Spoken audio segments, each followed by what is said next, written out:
Welcome to the Off Label Podcast, your twice weekly dose of sanity in an insane world. Did I just hear what I think I heard? Like StreamYard just changed their little default countdown music. Like, what the?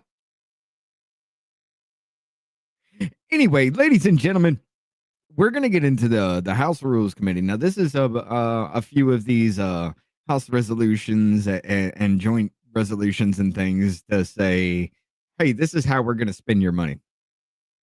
We're going to hear some of these arguments here and the stupidity that comes along with it. But this one was awfully calm this time.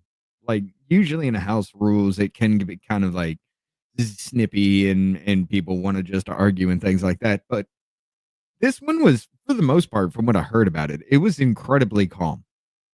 And it was a little off-putting. But before we get into that, our start video, it's been shown before. We showed it when it popped up. However, I got to do it again. Ladies and gentlemen, there is an extended version to the song. And yes, it gets worse.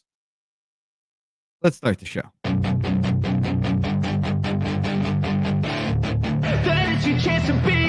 Hey kid, don't ever let them get inside your head. They'll tell you what to do in life instead of everything you know that you could get.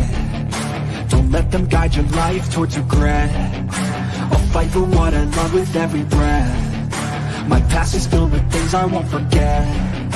I use them all to push me to my best. So treat the worst of times just like a test.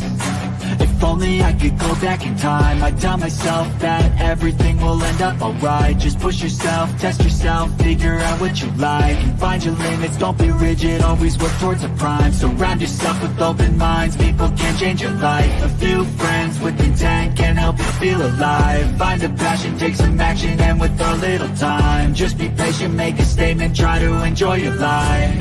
They'll try to kick you while you're down. They wanna rise up while you drown. They wanna fill your head with doubt. They're silently scared that you'll figure it out. I'll make it look like I'm losing, won't bother hiding my bruises. And when they finally think you're wounded, then it's your chance to be ruthless. I'll make it look like I'm losing, won't bother hiding my bruises. And when they finally think you're wounded, then it's your chance to be ruthless.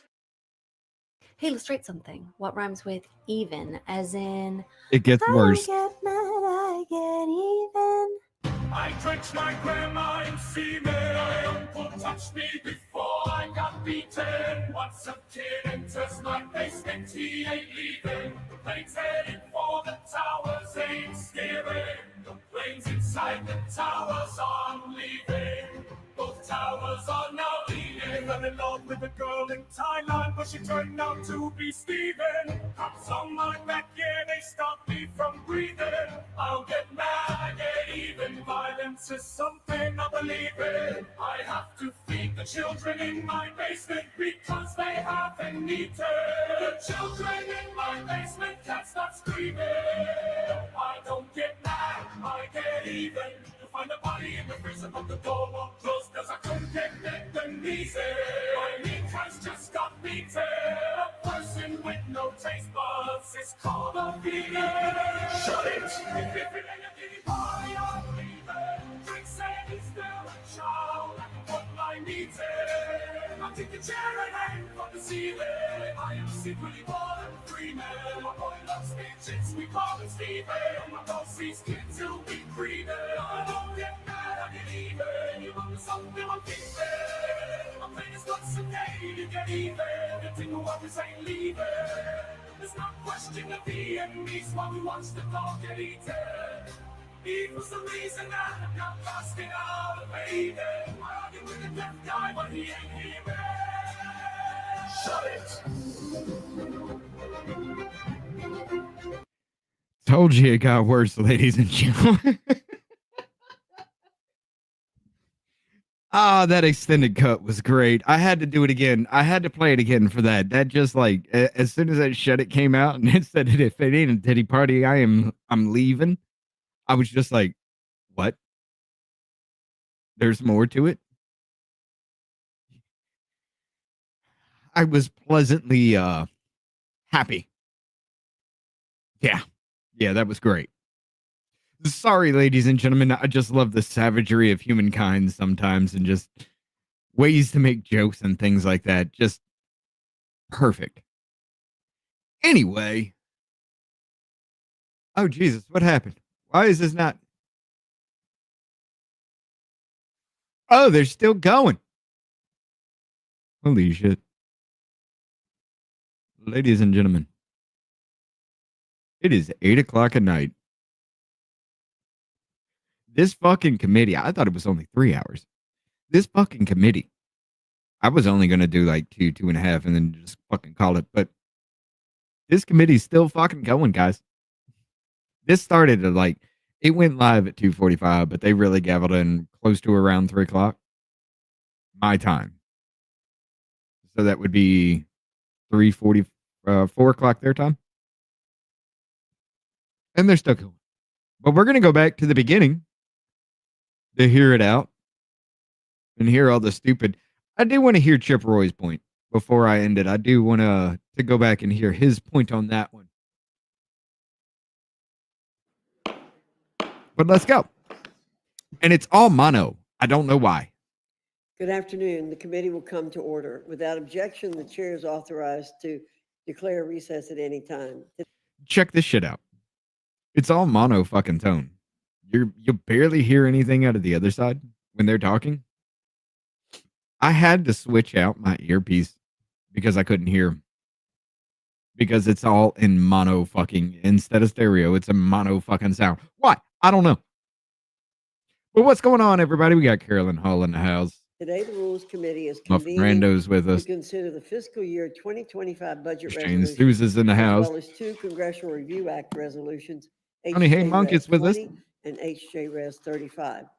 First, we'll turn to the fiscal year 2025 budget resolution. The tailored fiscal framework born within this budget resolution makes for what will be one of the most consequential pieces of legislation in modern history, as Chairman Arrington noted during his markup. At this very moment, our nation stands at a fiscal crossroads, one where we are beckoned to answer a simple yet pertinent question: what path will we choose to go down? The answer to that question is clear.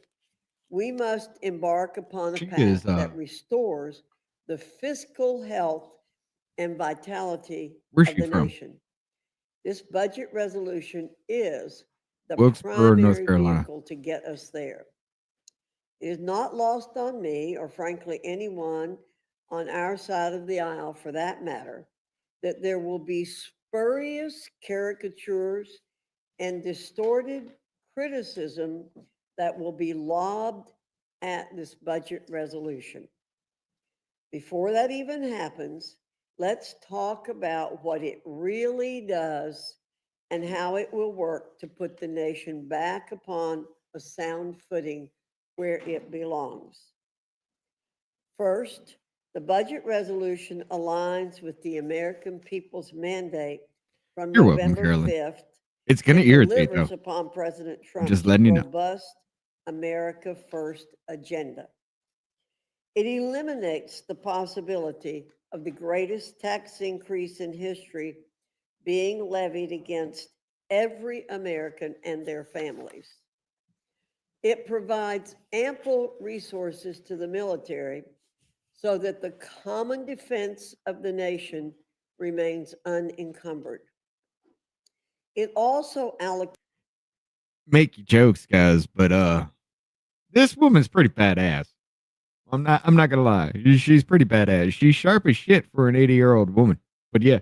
The necessary critical resources I don't think she's 80. to the Hold on. Trump administration so it can further secure the border and reinforce national security. And this budget resolution instructs committees to begin the important work of trimming wasteful programs, right-sizing our fiscal footprint, and putting us on a path to fiscal sanity as opposed to the death march that Democrat control has left us on as it stands. President Trump specifically requested, quote, one big, beautiful bill, end quote. And I'm sorry, I got to do it. I got to do it. It it threw me off. The wonky fucking eye threw me off. I saw the picture, and that's why I took my head back. And I was like, "What? Something's off about this." Oh, she got a wonky eye. Sorry. House Republicans have answered that request with a constructive, full bodied product. This blueprint is a framework on which Congress can deliver the Oh agenda goddamn, she's chair of the the House American Rules Committee people now. want and deserve. Despite what my Democrat colleagues are likely to assert, it doesn't contain any specific programmatic assumptions or cuts. Let me repeat that. It does not contain any specific programmatic assumptions or cuts. The committees are left to She was determine best their priorities when meeting their. Hey guys, what was D-Day? What date was that?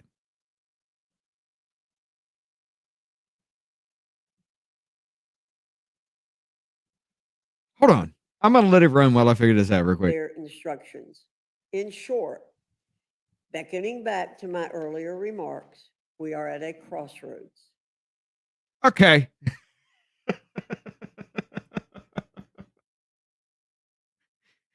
Ladies and gentlemen. Where is it? Where is it? She was born Virginia Ann Palmieri, July 29th, 1943. She is 81 years old. Fucking the invasion of Normandy. She was born before the invasion of Normandy.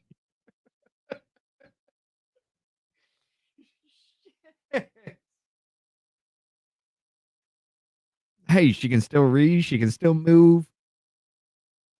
She's what they try to make Biden out to be, I guess. I just saw that and I was just like, no. I know that was like 1944. There was 1941, the Pearl Bomb, the attack on Pearl Harbor, 1944, somewhere in that, June 6th. This bitch is just like, was like a year old. Not even a year old. She was like 10 months and 12 days.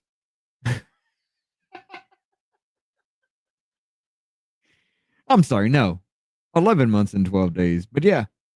Sorry, let's go back to it.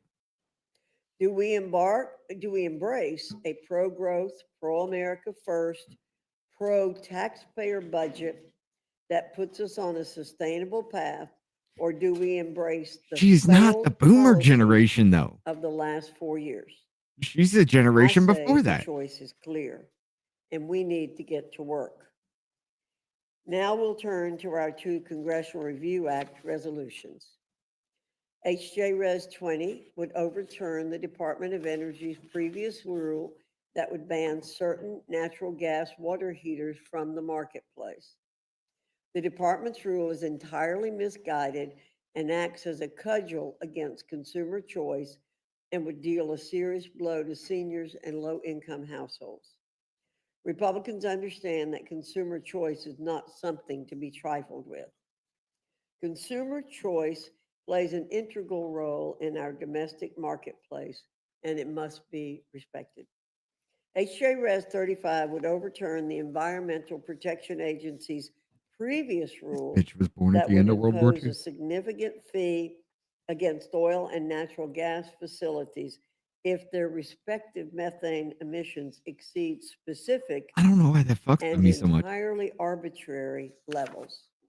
Nothing about this fee is sensible. It reduces domestic energy production, increases our nation's reliance on foreign energy sources, raises prices, and hamstrings consumers who will ultimately bear the brunt of the cost. Like the water heater rule, this rule should be sent straight to the grave and forgotten about. The nation is But locked everybody into a writes her off new because and she's better old. trajectory under the leadership of President Trump and our Republican majorities in This the woman House can and get Senate. feisty if she's We've been needed, given a if needed mandate be. to protect consumers, and we have no intention of letting it fall to the wayside.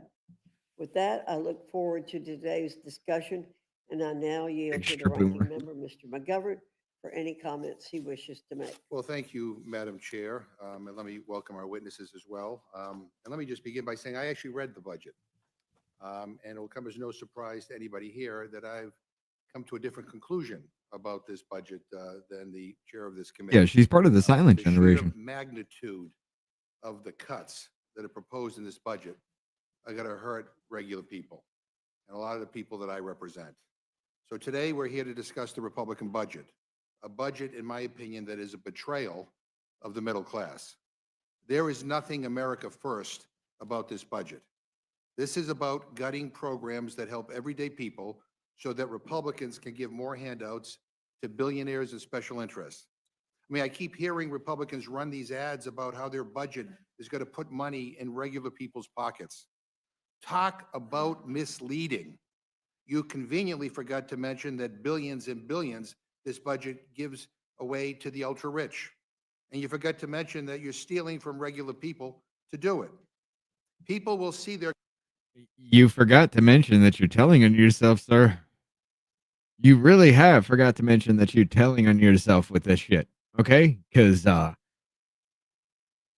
what we've seen come out of this Doge committee, or this Doge whatever department of government efficiency, asshole, you might be packing your flip-flops soon. their costs go up. In other words, everyday people, teachers, nurses, firefighters, police officers, farmers, plumbers, laborers are going to get screwed. And I've seen this before. I saw it in 2017, the last Memphis time loves him, Trump though, was in the right? White House. Republicans love rigging the economy for the ultra-wealthy. And today, here they are. That bothers me. Memphis loves this man. Supposedly, that's what he says. Memphis loves him. Memphis is mostly black.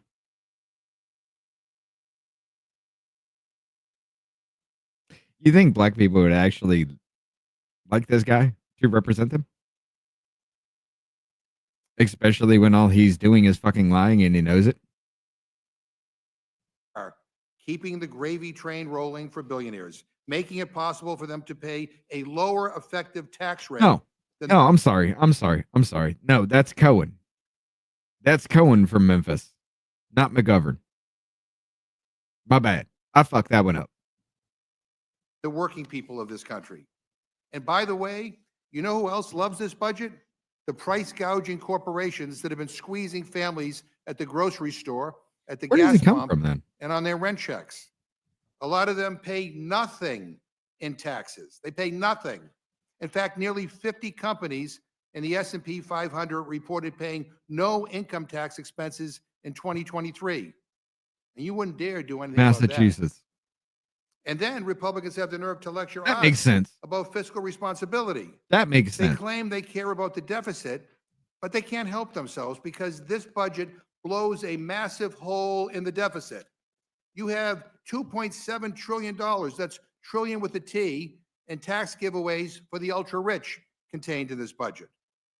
And in the same breath, they're slashing programs that help everyday people. Oh, they're coming after Medicaid, and they're coming after Social Security, and they're coming after Medicare, and they're coming after SNAP, a program that ensures that kids and seniors do not go hungry. I mean, how cruel is that to take away food from hungry people? And they don't care. They're coming after every single thing that matters to people who work hard and keep this country going. In short, this bill is not about helping regular people. It's about helping the billionaires and price gougers who funded Republican campaigns. Wages for working people have been stagnant for decades. Everything from gas to groceries keeps getting more expensive. Eggs are like 10. I mean, that wasn't a problem until the last 4 years of this country, right? I mean, it was still constantly going up. I remember gas prices being $1.20 when I started driving. Eggs at that time were like what, 59 cents a dozen? Milk was not even $1 a gallon. I remember that shit. Then I became an adult and shit, everything doubled at that point. Now here we are, fucking what, 20 something years later, 23 years later for me now. Here we are, and everything's just out of control. I can barely afford to just keep myself alive. The fuck? $10 a dozen in some places. And we haven't seen a damn thing to bring down costs. It's all handouts to their donors while everyday people fight to just stay above water. This budget does not That's invest why in we're working here, families, it dickhole. robs them. It doesn't strengthen our economy, it weakens it by making it harder for regular people to get ahead. Plain and simple, Republicans are betraying the middle class. Democrats have a very different vision, one that puts regular people in front of billionaires. We care about working people who can't afford rent. We care about the people who get their hands dirty on the job and are pissed off that billionaires are able to pay lower effective taxes than they do. And we care about the nurses and the teachers and the police officers and the firefighters and the waiters and waitresses and cashiers who deserve better than this Republican budget that screws them over. It is There you go. There's your hashtag, It is McGovern. insulting. Everywhere. Democrats want tax relief for Hashtag workers, talking not dickhole. the ultra-rich. Democrats believe in protecting Social Security and Medicare, not gutting them to pay for corporate tax handouts. And Democrats support Medicaid and SNAP because we know these programs are essential for keeping millions of Dickhole and Americans cowhag. who live on the brink from falling off the cliff. And we all know trickle-down economics doesn't work. After the last round of Trump tax cuts that gave companies billions in tax breaks, those companies didn't I still spend like that money talking on their dickhole. workers or building new infrastructure. They Be a spent savage. it You on can do it. stock buybacks to enrich their wealthy shareholders. For example, T-Mobile almost paid nothing in federal income taxes in 2023, but spent $13 billion on stock buybacks, which is why we should grow our economy from the bottom up and not the top down. This Republican budget is about choices, and they're choosing billionaires Remember over when your teachers and nurses, for God's sakes. your They're baby choosing formula went corporate down greed there? over struggling families. They're choosing to make life harder for the people Remember how who they do were the well real hard stocked and work you were in this country. And they're you were blowing up the national debt fighting to while they're at it. feed your children? Only these guys, Trump and Elon and the MAGA clown show in Congress, could find a way to cut hundreds of billions of dollars in spending on critical and essential programs that help people and yet still blow up the national debt. I mean, you can't make this stuff up. The American people deserve better. They still deserve a gets me government sometimes. that works for them and not just the Out of wealthiest all the elite ones I've heard, and those at the top. he still gives I me ask my sometimes. colleagues, have any of you been in your districts lately? Have you talked to people? I mean, real people as opposed to just political donors? This is not what people want. I promise you, this is not what people want. And Democrats are going to expose Maybe we this might own corruption and Gaza. grift, and we're going to fight like hell to stop it. I yield back. This shit is funny. Thank you, Mr. McGovern. Without objection, any prepared statements that our witnesses may have will be included in the record. I welcome our first panel, Chairman Arrington and Ranking Member Boyle from the House Budget Committee. I will remind the witnesses that your full statement may be submitted for the record, and we ask that you summarize your statement in 5 minutes. Chairman Arrington. The only welcome reason your he's got testimony. calluses is because he Thank you, tubed Madam his Chair, cigarette. Ranking Member. In the most consequential election of our lifetime, Americans resoundingly I'm not elected sorry. President Trump to reverse course That on motherfucker's failed back on policies CNN, of by the way. past 4 years, restoring law and order, safety and security, a strong economy, an affordable cost of living, and hope for an overall better quality of life and a brighter future. In other words, Oh, we do have to talk about it. Joy Reid is out, though. Declining viewership. The numbers are fucking staggering. in their key demo. The numbers are fucking staggering. What was it, like 70,000 in a 24-hour period? Something like that. I have to go back and look at that again. But the numbers were fucking staggering. The only thing that's keeping them alive is the old ass motherfuckers who never turn their TV off. They're done. As President Trump is fond of saying, to make America great again. The last 4 years of unbridled spending and bad economic policies ignited a cost of living crisis that crushed American families and small businesses alike. Skyrocketing prices pummeled the bottom line of American job creators, eroding Americans' purchasing power and stretched family budgets to their breaking point.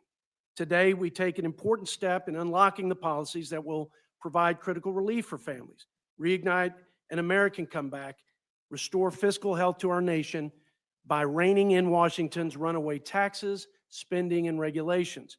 Our resolution also recognizes the need to provide critical resources for securing the border and strengthening our military as our Commander-in-Chief reestablishes the first and most important job of the federal government to provide for the common defense.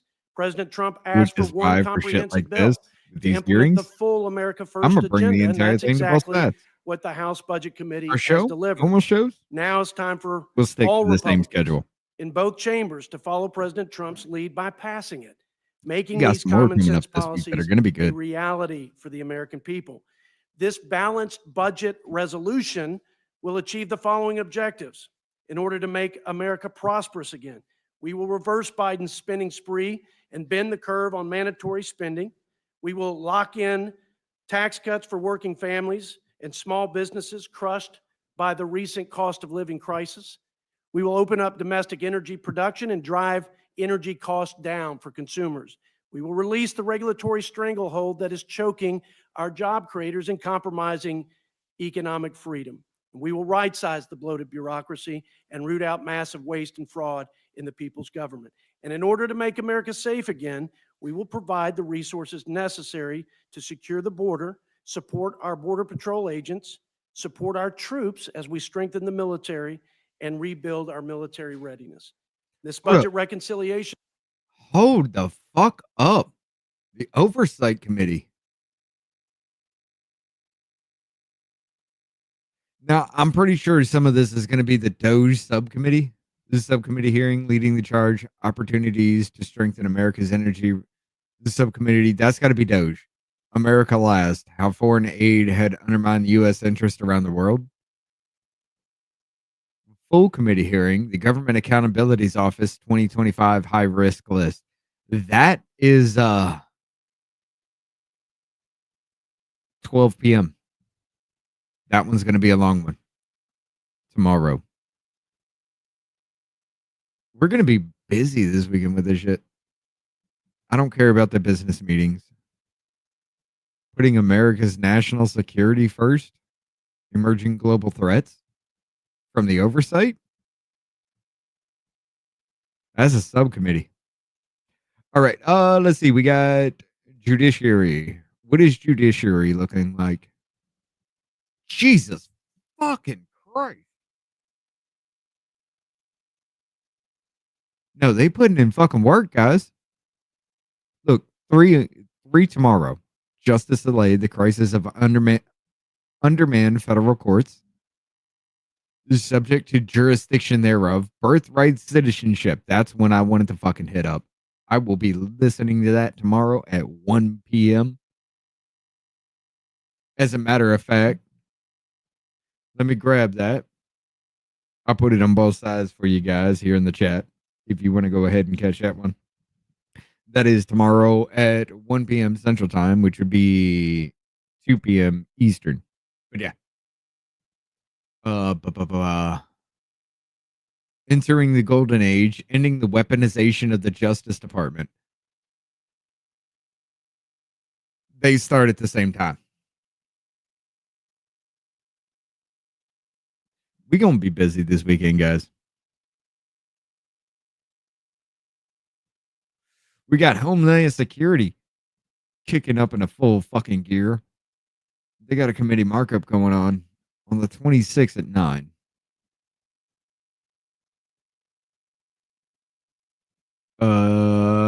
House Committee, Veterans Affairs, Ways and Means, House Appropriations. That one's actually really fucking. This kind of thing is really important. The House Appropriations, because these are how your bills are actually formed. These are the lobbyists that go in, the ones that are paid for that shit. But yeah. Chairman Cole's remarks during floor consideration of HR 10515. Yeah. This is just, yeah. But yeah, we're going to be busy this weekend. Process, and this is important. It's not just an exercise in matching revenues with outlays. More importantly, we are reconciling the difference between the American people's interest, expectations, and values and their federal government, which has lost its way, forgotten who it serves, and too often has failed to faithfully, fairly, and efficiently execute the laws of the land. And if we learned anything from the November election, the American people want a strong and competent leader, common sense policies, and an agenda that puts America first. They want their country back, safe, strong, and free. And that's exactly what we intend to deliver for them, Mr. Chairman. The members of the Budget Committee have answered this call and met this moment with urgency. All 21 Republicans voting unanimously out of committee, the fastest passage of a budget resolution in the Budget Committee's 50-year history. We must meet this moment, as I said, with the urgency it demands, to protect the most vulnerable and make our government efficient and accountable before we bankrupt this country and foreclose on our children's future. This budget resolution provides the fiscal framework for what will be the most consequential piece of legislation in modern history and the principal legislative vehicle for delivering on President Trump's America First agenda. And I urge my colleagues to support it. I yield back. Gentleman yields back. Ranking Member Boyle, you are now recognized. Thank you. Chairwoman Fox, Ranking Member McGovern, members of the committee, thank you for the opportunity to testify today. Let me also say something else. I know sometimes service on the His Rules voice is Committee, a little loud. whether you're in the majority or the minority, can be a thankless task requiring many extra hours of your time and attention. So I want to say thank you to each and every one of you for your service on this committee. Over the course of this hearing, indeed already, our Republican colleagues will make sweeping claims about their budget. They will insist it promotes economic growth and helps working families. Let's be clear. What Mr. McGovern already said is correct. This budget is a Republican betrayal of the middle class. It guts the very programs millions of Americans rely on: healthcare, food assistance, education, all to hand out massive trillion-dollar giveaways to billionaires. The contradictions in their rhetoric couldn't be more obvious. Just last week, President Trump assured the American people that Medicaid would remain untouched. Hold up, gotta hear it. Sorry, guys, gotta hear it. Gotta hear it. This comes from Bahizi Tweets. Breaking: Vivek Ramaswamy just officially announced his run for governor of Ohio. The crowd went nuts hearing it. And let's just hear it.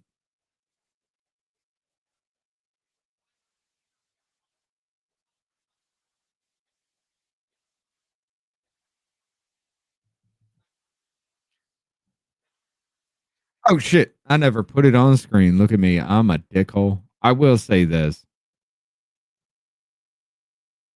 Jennifer, he's been talking about it since like October of 2024. President Trump is reviving our conviction in America. We require a leader here at home who will revive our conviction in Ohio.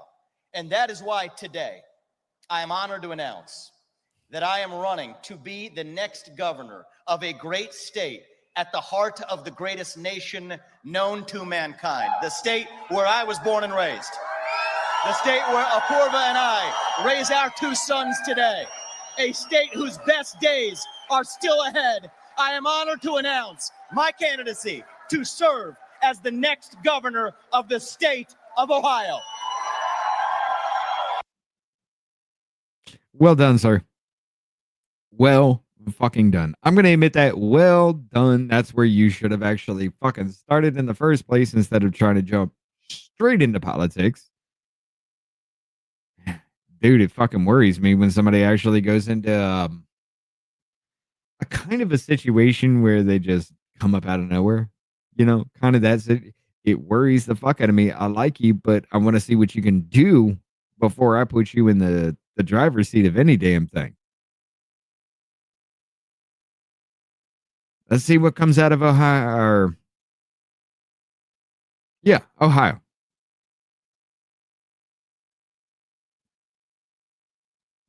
What does Ohio have?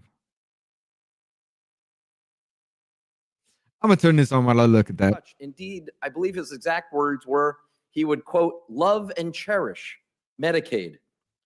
Then hours later, he endorsed this budget, one that slashes at least $880 billion from critical health programs, including Medicaid. The consequences will be staggering. 72 million Americans, children, seniors, people with disabilities, and working families depend on Medicaid. They're Democrats, Republicans, and independents. They're my constituents, and they're yours. And financial. Instead of protecting them or loving and cherishing them, this Republican budget has shown their priorities to be clear. Automotive, healthcare. Take from those who need it in order to give trillions in tax cuts to those who need it the least. And let's address their so-called economic claims. They argue their budget will generate $2.5 trillion in magic growth without adding a single cent to the deficit. Not one independent, nonpartisan organization believes that fuzzy math. The truth is, this budget does not reduce the deficit. It does not reduce the national debt. It explodes it, making room for $4 trillion in new debt. It's right there in black and white in the bill. This, of course, from the same group who for years shed crocodile tears over the size of our deficit and debt. That's true. They're adding trillions more to the debt, not to invest in working families, mind you, not to build a stronger future for our country, but to line the pockets of the richest 1/10 of 1%.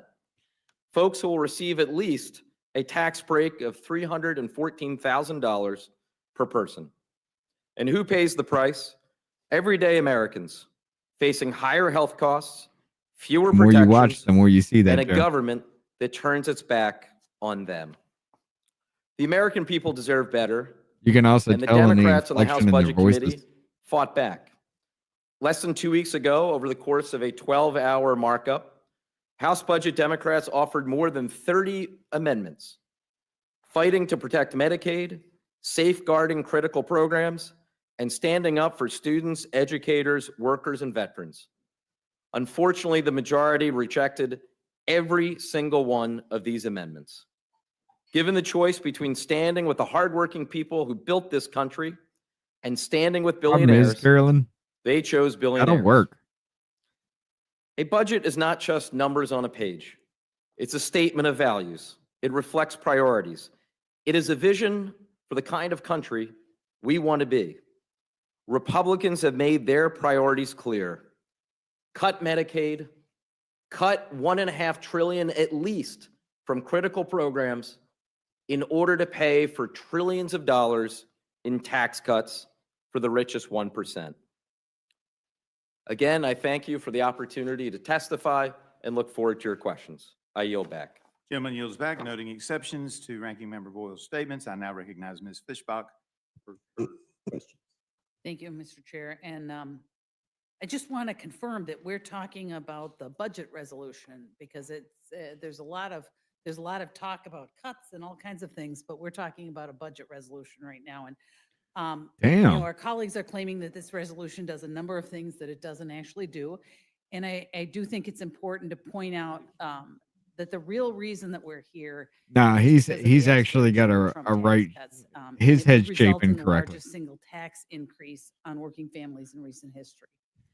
David My Hoggs Democrat leans to the colleagues left a want to little. distract from the real impact of letting these tax provisions expire by talking about the millionaires and billionaires and not talking about the impact on the everyday Americans. In my district, a family of four, I the said, median the income problem in is my district, which is around $70,000. that might actually work. Would see their taxes go up by more Rob than Schneider is a governor? $1,400. So if we let those Trump tax cuts expire, these are the real numbers. Over 100,000 families in my districts would see their child tax credit slashed in half if the Trump tax cuts expire. And I'll tell you, I was in my district. I do talk to the folks in my district. And I was in my district this weekend, and there was a couple with a little baby in the corner, little baby with a pink hat on. So I, assuming it's a girl. And I said something about the What up, tax- Ken? the- How you the- doing, though? the- if I forgot to say the hi. Tax cuts expire, child tax credits expire, and they nodded. They were like, "Don't let them expire. Don't, you know." So they were very concerned about that. 1 minute. So this is real people, over 100,000 families in my district, and nearly 57,000 small businesses in my district would lose their small business deduction and would have to pay a rate of 43.4 percent tax rate. And over 29,000 family farms in my district would find it much harder to pass their way of life onto the next generation with debt when the death tax doubles if the Trump's tax cuts expire. So as we talk about those things, we need to make sure we're talking about facts and that we talk about what's happening to the people in our districts. And Chairman Arrington, I just wanted to, I'd like to. What up, obviously, Marlene? How you doing? the other side's talking about a lot of things that aren't, that this will do or is doing that's not really. And so if you'd like to, I'd like to give you a chance to respond to some of the claims. Probably am. That this resolution is doing things it's not. I thought I hit the fucking Well, button. You mentioned the tax cuts, much maligned over the years. I guess I better look more. Wrongfully, because what the Democrats failed to acknowledge is that more people were lifted out of poverty after the Tax Cuts and Jobs Act than any other time in the history of our country. The median income actually went What up up, by Rhonda? 5%. That's the most in 25 years. We had fewer people unemployed among the most vulnerable Americans in recorded history. We had more monies, American dollars, repatriated to the United States, invested to grow businesses, to create jobs, to create opportunities, to give hope for a better quality of life, a bigger paycheck. That's what happened. But they failed to talk about that. And in fact, when they criticized the tax cuts as a giveaway to the rich and corporations, they probably don't talk about the green energy tax subsidies to the climate-related corporations that was scored at $250 Glad to hear it, billion Ken. and ended up being about $700 to $800 billion in cost. But worst of all, it was distortive. It drove energy prices up, and it made us more dependent on foreign sources. And about 70%, according to some sources, of the value of those green energy corporate tax giveaways that the Democrats passed unilaterally, 70% of the value went to China because of the rare earth mineral mining, because of the component parts to many of the renewable energy endeavors. But when they criticized the TCJA back in the day, because these are tired, old, rhetorical and false claims, they said that this was a tax cut for the rich and corporations. The Washington Post fact check gave 4 Pinocchios. The Washington Post, they gave 4 Pinocchios saying this is simply wrong, clearly false. 3 of every $4 in the 2017 tax cuts went to individuals, cutting taxes for the lowest income by 10%, and the top 1% got a 0.5% tax cut. There are other, Washington Post said that the tax cuts going to the top 1% gave this false statement to Pinocchios, calling it a zombie claim, galling. So even the Washington Post discredited these claims. But, you know, the American people are the best judge of this. They hear both sides. I'm not sure they believe necessarily any one party, including our own, sadly enough. But they believed in the effects and the results of the policies of President Trump and unified Republican leadership in contrast to the 40-year high inflation, the cost of living crisis, a weaker economy, a nation closer to the precipice of a debt crisis, all because of $8 trillion in unbridled deficit spending and a $5 trillion additional cost in interest expense on the debt, which tripled under President Biden. I think the American people, Ms. Fishbach, made the ultimate make the ultimate decision and use their good judgment. And in this case, they trusted President Trump and Republicans to turn this economy around, to bend the curve on wasteful and unnecessary spending with a $2 trillion deficit and $36 trillion that will be heaped on the backs of our children.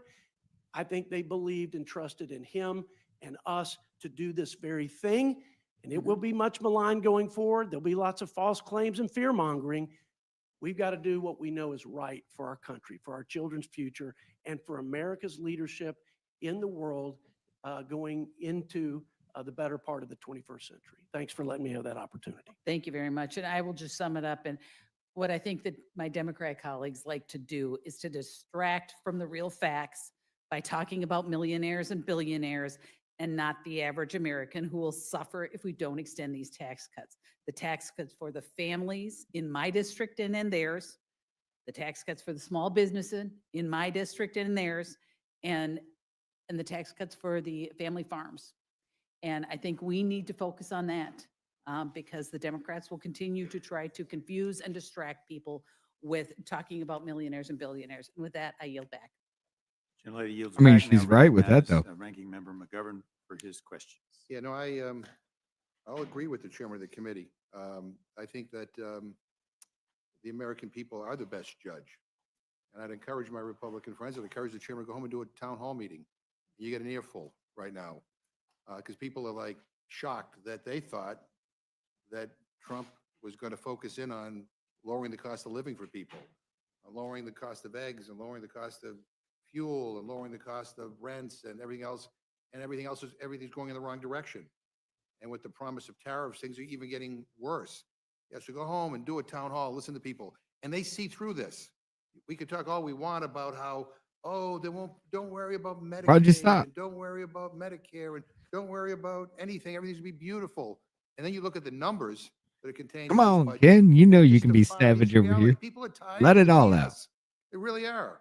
And don't lecture us about how, the tax cuts were somehow a great boon for average families. I got an analysis here saying that rather than use their windfalls from the 2017 tax laws, corporate tax cut to increase wages for rank and file workers, corporations have boosted stock buybacks, which exceed $1 trillion in 2025, according to a recent Goldman Sachs analysis. So you literally gave them a blank check, and now you're crying about what they did with your blank check. Come on, McGovern. You were in on that too. I mean, people at the top, big corporations, use this to enrich themselves. So again, I'm shocked at this budget. I'm shocked at the cruel cuts to Medicaid, to SNAP assistance, to assistance for working families that are Oh, is outlined this in where your budget money's coming resolution. from? I think all again to protect the ultra rich from paying their fair share. Middle class and working families deserve more money in their pocket. Ladies and gentlemen, all the problem with your medical expenses, if you go to the doctor while you're uninsured, you have to pay like tens of thousands of fucking dollars just for a fucking stay at not even a stay. I guess you could say a stay. 8 hours.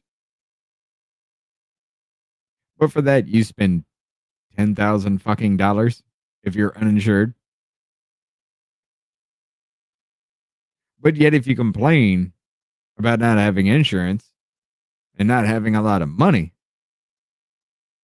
somehow it gets knocked down to 4,000.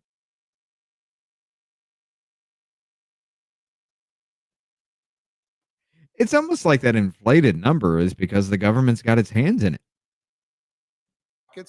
But the rest of what's outlined in this budget, it's a billionaire giveaway. It's a giveaway to the well-off and the well-connected. This is not what our constituents want.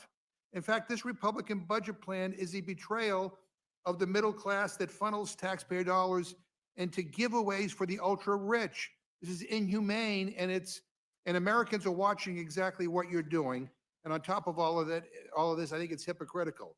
So less than a year ago, the Budget Committee met and reported out a 2025 budget.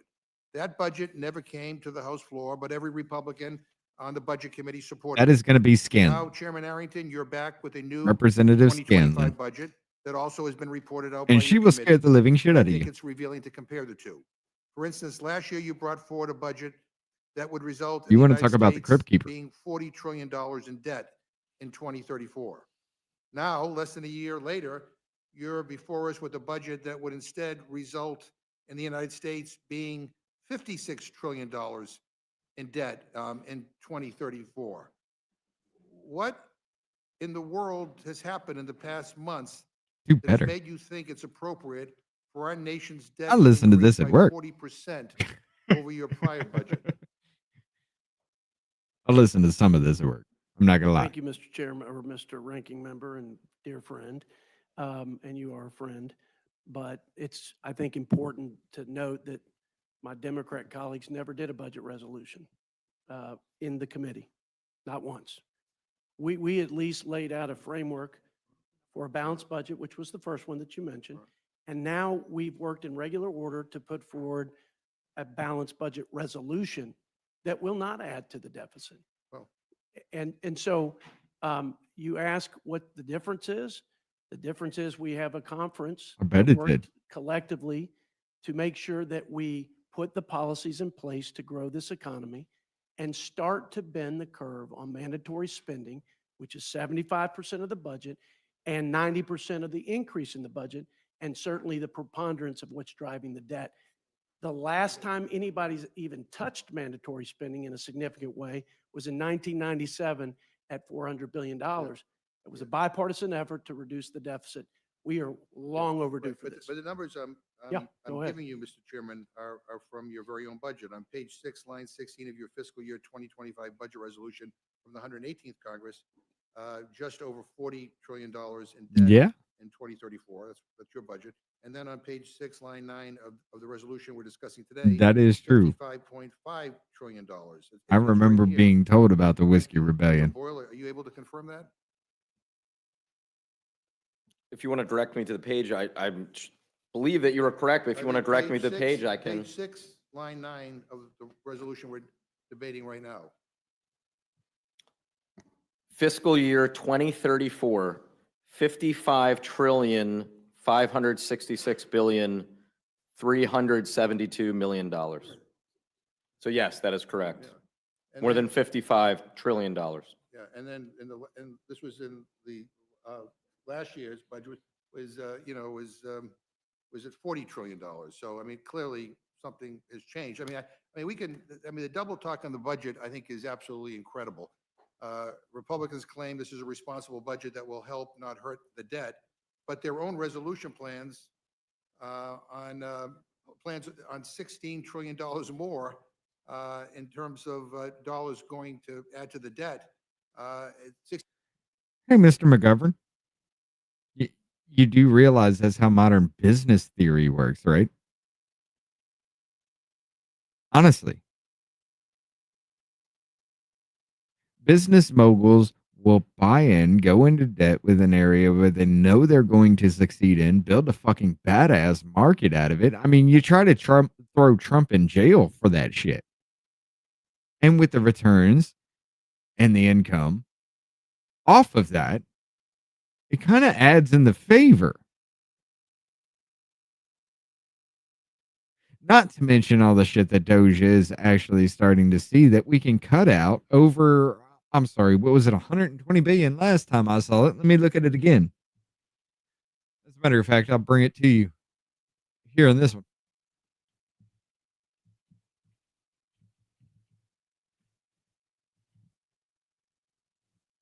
$133 billion. With all that happening, sir,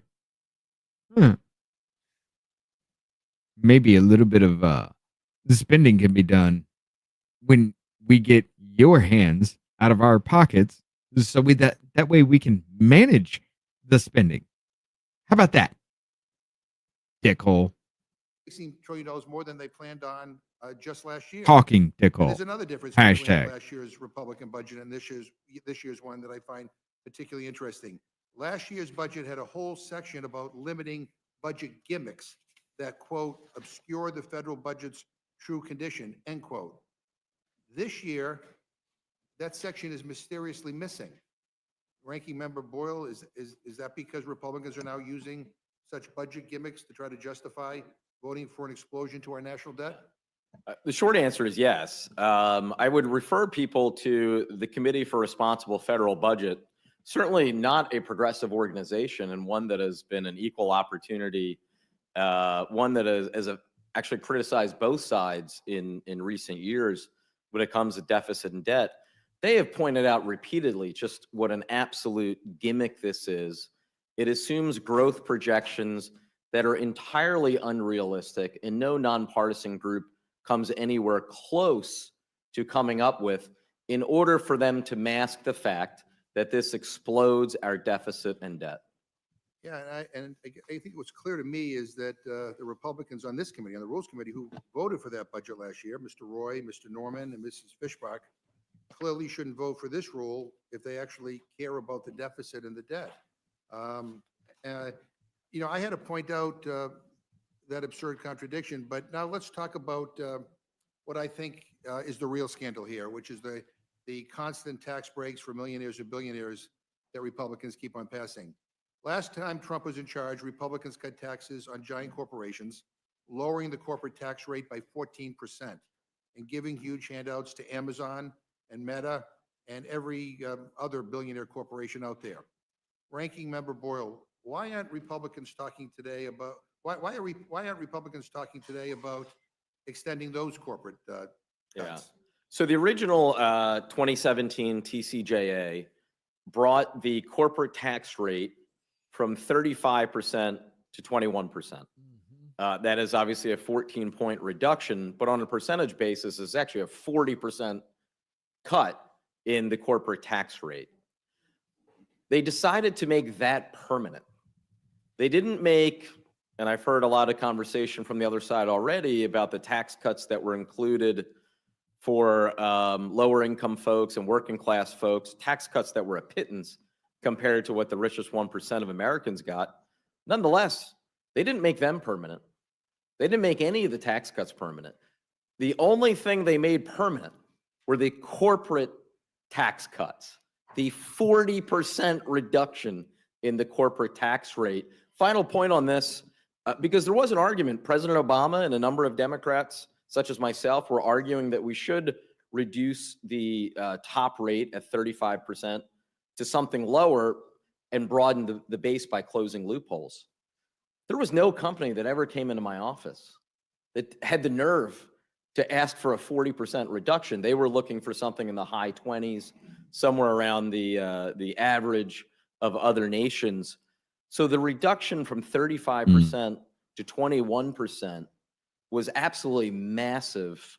And this was made permanent, which again, I think reflects the priorities. So just to be clear, I want to get this straight. Republicans made their tax cuts for giant corporations permanent, but let the tax cuts for working families expire. That's Is that correct. right? Okay. Now, if that doesn't show where President Trump and the Republicans' priorities are, I'm not sure what does. But I just want to get a sense of what the thinking on this is from the chairman of the committee, of the Budget Committee, Mr. Arrington.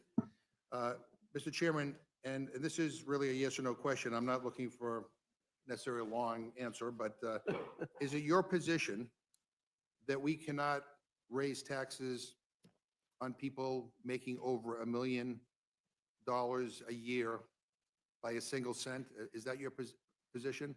My position is that we should lower taxes for every American.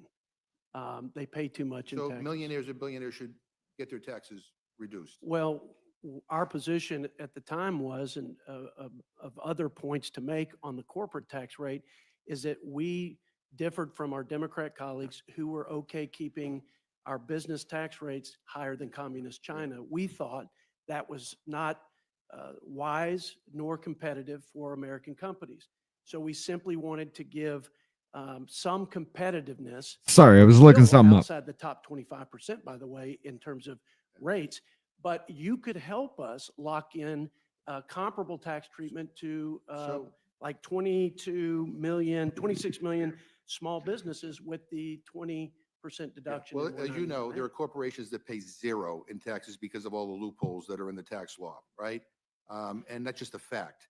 And the idea that we have a budget before us that is calling for huge cuts that we know are going to negatively impact programs like Medicaid. And by the way, those cuts are not going to result in savings. You cut Medicaid at the level you want to cut Medicaid by, let me tell you what's going to happen. People aren't going to go get primary care. Or if they get sick, they're not going to go to the doctors. And you know what's going to happen? They'll end up in How emergency about you get the rooms. fuck out of my And healthcare? we're going to pay dearly for that. That's the most expensive kind of healthcare. But we're cutting those things. And we know as we gathered here today that because of all the loopholes, we have some corporations paying zero. But rather than go after that, we're going after poor people. We're going after food benefits and SNAP. We're going after farmers, who are struggling right now. We're going after small businesses. We're going after people who struggle. It just doesn't make any sense to me. Do you think it is okay? House that rules have Tesla no pays limit. Nothing in taxes, as the company pays Elon Musk tens of billions of dollars. Do you see anything wrong with that? I think it's wrong to let illegal immigrants benefit from our social services. And that's what's happening on Medicaid. And in fact, Well, first of all, that's not the question. I mean, No, you he's know, got and the people he reality pays for is, that. we can have a conversation on, Sure. on Sure. on what, all the value that immigrants bring to our communities and our businesses, by the way. Sure. And our businesses. But the bottom line is, I'm not, I'm asking about the company that Elon owns, Tesla. And I'm asking your opinion. Keg stand challenge? You have, Oh, you know, no. you have to design a budget with revenue that we have coming in, and I Where want is to that? know if you think it's okay that Tesla Oh, it pays didn't come in on nothing that in side. taxes. Corporations pay a tax rate. They pay, shareholders pay capital gains taxes. Hold up, I We've don't got see that comment. taxes from Other cradle yellow to grave. says, We've got this taxes says a up and keg down stand the challenge by government Richard. chain from local, No. state, and federal Those days taxes. are done, brother. I'm simply submitting to you I'm that lower pushing tax rates fucking for 40. all But you're not, benefit the country. so in other words, you're not going to answer my question, but I asked you unanimous consent to submit into the record an article from Investors Business Daily entitled "Nearly 10% of S&P 500 companies pay no tax, including Tesla." Yes. Where's the article from? Investors. If you ask them, no, because he's getting kickbacks and everything. But you remember that that little dividend or some kind of no, it was a little project for the fucking government. Actually, what I think that was the Tesla trucks that they were going to buy. And the only ones that could actually live up to that standard were Teslas. So he got the contract, and then they're just like, "Oh no, no, he bought Twitter. He shut our shit down. He exposed us and started all this. Now we've got to investigate him." Oh, that money? Yeah, that actually was under the Biden administration. It's shit like that. Like the dude scares the fuck out of me. But if he's the only one that's got what you need, just because you hate a man? I mean, the damn things can contain an explosion from what we've seen, so okay. Business Daily. Without objection? And do you think it is fair that right now in this country, it's possible that a billionaire can pay a lower effective tax rate than a firefighter or a nurse?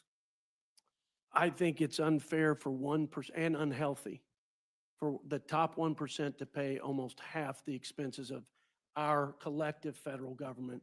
I think it's unfair for the top 10% to pay effectively 75% of the freight. I think we ought to have an ownership society where everybody feels a part So you of our think country. so I take it the answer is yes on that. Do you think it's right that hedge fund managers and CEOs get all kinds of special tax breaks, but teachers, police officers, and truck drivers don't? I'm for closing special interest deductions, credits, loopholes of all kinds, and flattening the tax regime. Just like repealing the green energy tax breaks. So you would basically join Democrats in demanding that all these special loopholes get closed so that these billionaires and these big corporations that are not paying any taxes right now I think we will be should, forced yeah. to pay taxes. I think we should work together to clean up the tax You love code, how you just and I try to would put include words the in green dude's mouth. energy tax giveaways that were unilaterally supported 100% by every Democrat. And those were corporations, 90% I of it. just wish you were in charge of the budget committee if you were agreeing with me.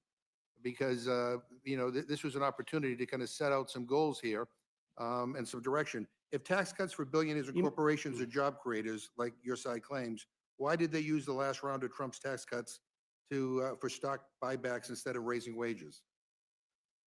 The working middle-class American family gained $5,000 of their hard-earned money, by the way, Right. to pay for a but according to- 21% inflation But tax ac- caused by the according reckless to a spending of recent your Goldman party. Sachs analysis, rather Boom. than use their windfalls from the 2017 tax laws corporate tax cut to increase wages for rank and file workers, corporations have boosted stock buybacks, which will exceed $1 trillion in 2025.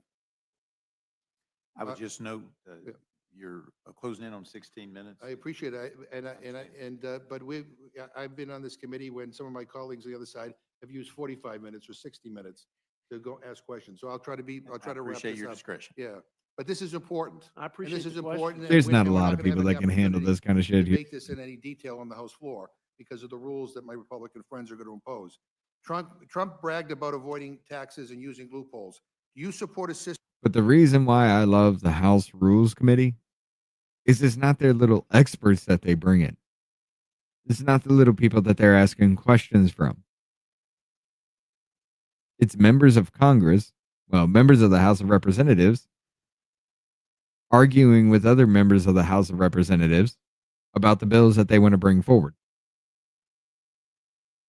System where billionaires like Trump get to pay little or nothing? Why aren't you doing anything to fix that now that you're in charge?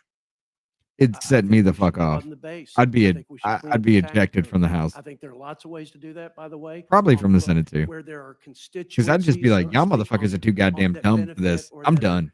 more connected to one party or the other. We ought to work together to do that. So to be fair, because I asked this question to Mr. Boyle, why did Republicans choose to let Trump's tax cut for corporations remain permanent, but let middle-class individual tax cuts expire?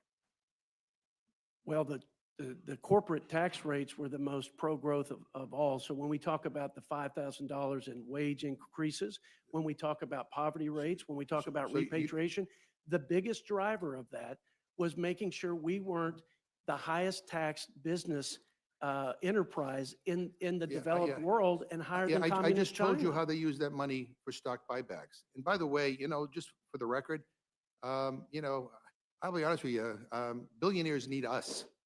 Billionaires need people, not the other way around. But, these companies took that tax. Sir.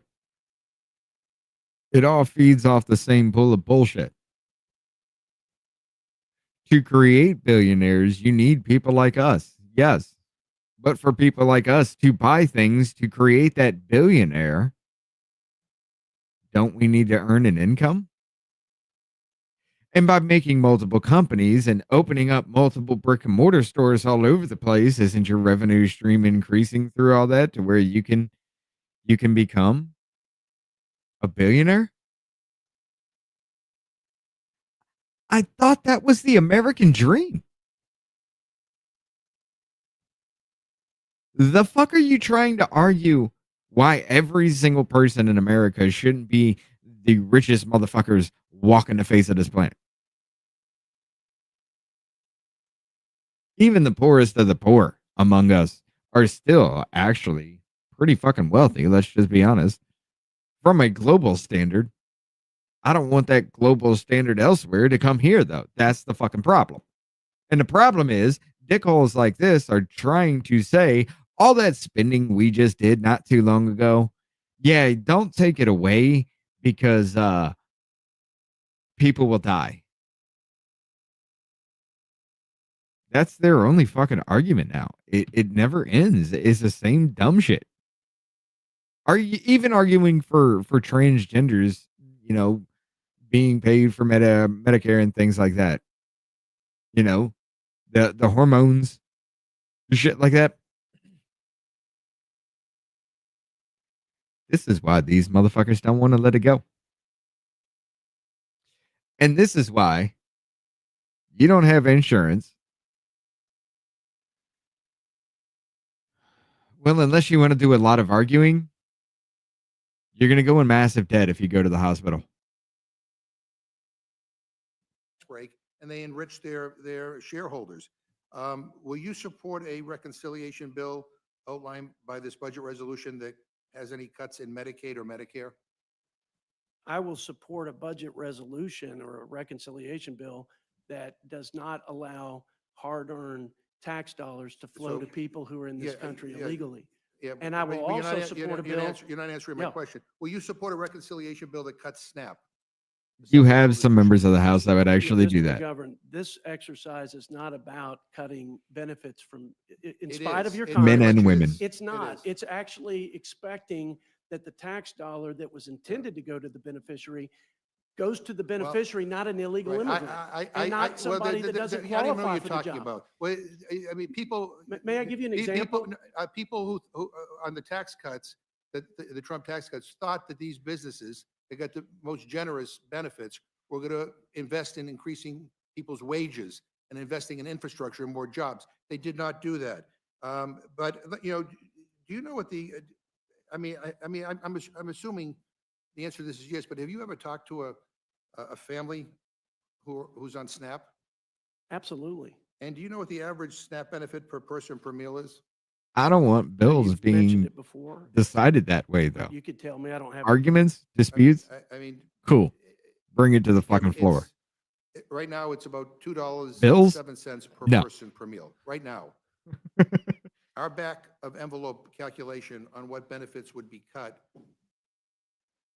in the, it would be if they cut the 2021 benefit. Oh, yeah, the Barack Obama library thing. Would take that from 207 per person I'd rather per talk meal about the Penn Biden to Center. about $1.60 per person per meal. Do you know how many people, are on SNAP in your district, Mr. Arrington? A lot less after we passed the Tax Cuts I'm and gonna tell Jobs you. Act. A Well, I'll lot tell you, less. 36,529. The goal And with should be That's to right. keep people And you off still have to pay that Right. copay. Well, you rolls know and what? trapped Those in tax poverty. cuts didn't. It- And ours with did. respect, 6 million people were, I don't mean to and cut with, you off.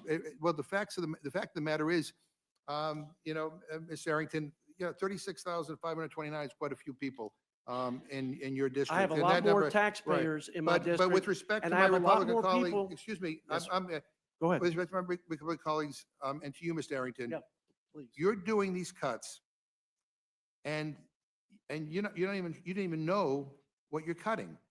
And I know how many recipients are in my district. Yeah, I totally Mr. McGovern. 48,389, almost 50,000. That's And a they're false all statement. scared, and they're all scared shitless Yeah. at what these Well, cuts they mean for their should be families, with your- for their kids, and Yeah. I mean. I would be too with yeah. the fear mongering that you Well, perpetuated You have a along with your colleagues. 230 And it's billion, not true. you have a $230 billion cut in the ag section. He's of this calling his bill. ass out. And we know that, commodities, U.S. Farm commodities are not going to be targeted. Our farmers are already going to be hurt by Trump trying to eliminate USAID because $2 billion of the food that we send overseas is purchased from our local farmers. But let me finally turn back to Ranking Member Boyle. It is my understanding that Speaker Johnson made a backroom deal with certain members of the Republican Freedom Caucus to add a bill to this resolution that speeds up government deregulation. It's called the REINS Act during your markup. But what I see is just a policy statement with no force of law. Is that accurate? Pretty much. So after almost, or at that point, about 12 hours into our markup, Why does he look like Seth MacFarlane? Why the fuck does he look like Seth MacFarlane?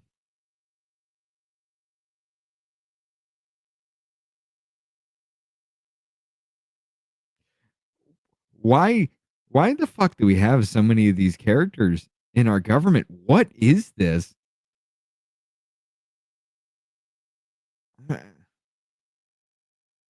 This motherfucker looks straight like a young Seth MacFarlane. The majority offered two amendments. The first of which was the REINS Act, which would do exactly what you No problem, Justin. described. You And have a while good it night. might sound to some innocuous, the ramifications would be devastating. The REINS Act would block rules that ensure the safety of our food, air, water, and workplace. So this is something that, if They're the ones enacted, messed would up in the have back. real ramifications for most Americans. So right now, it's a policy That's statement just with no harsh. force of law, right?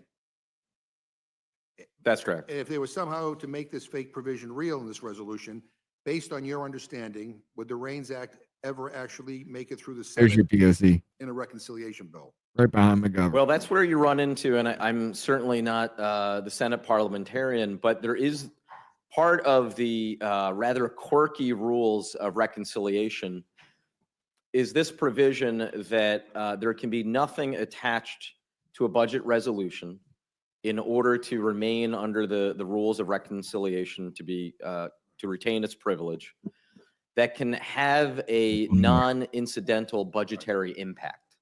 And so given that, I have to say, it's hard to see how that would survive. So the REINS Act is not a revenue measure, it's a regulatory measure, and therefore that's the reason why it would not. make it to the Correct. I mean, Senate. not only, you might recall 4 years ago when House Democrats were attempting to use as part of their reconciliation a provision to increase the minimum wage, which hasn't been increased in this country in a decade and a half and is still $7.25 an hour. Even though that would seem to have a fairly obvious budgetary impact to me, the Senate parliamentarian ruled that the impact was incidental and therefore struck it out. Here you have this policy statement with no budgetary impact.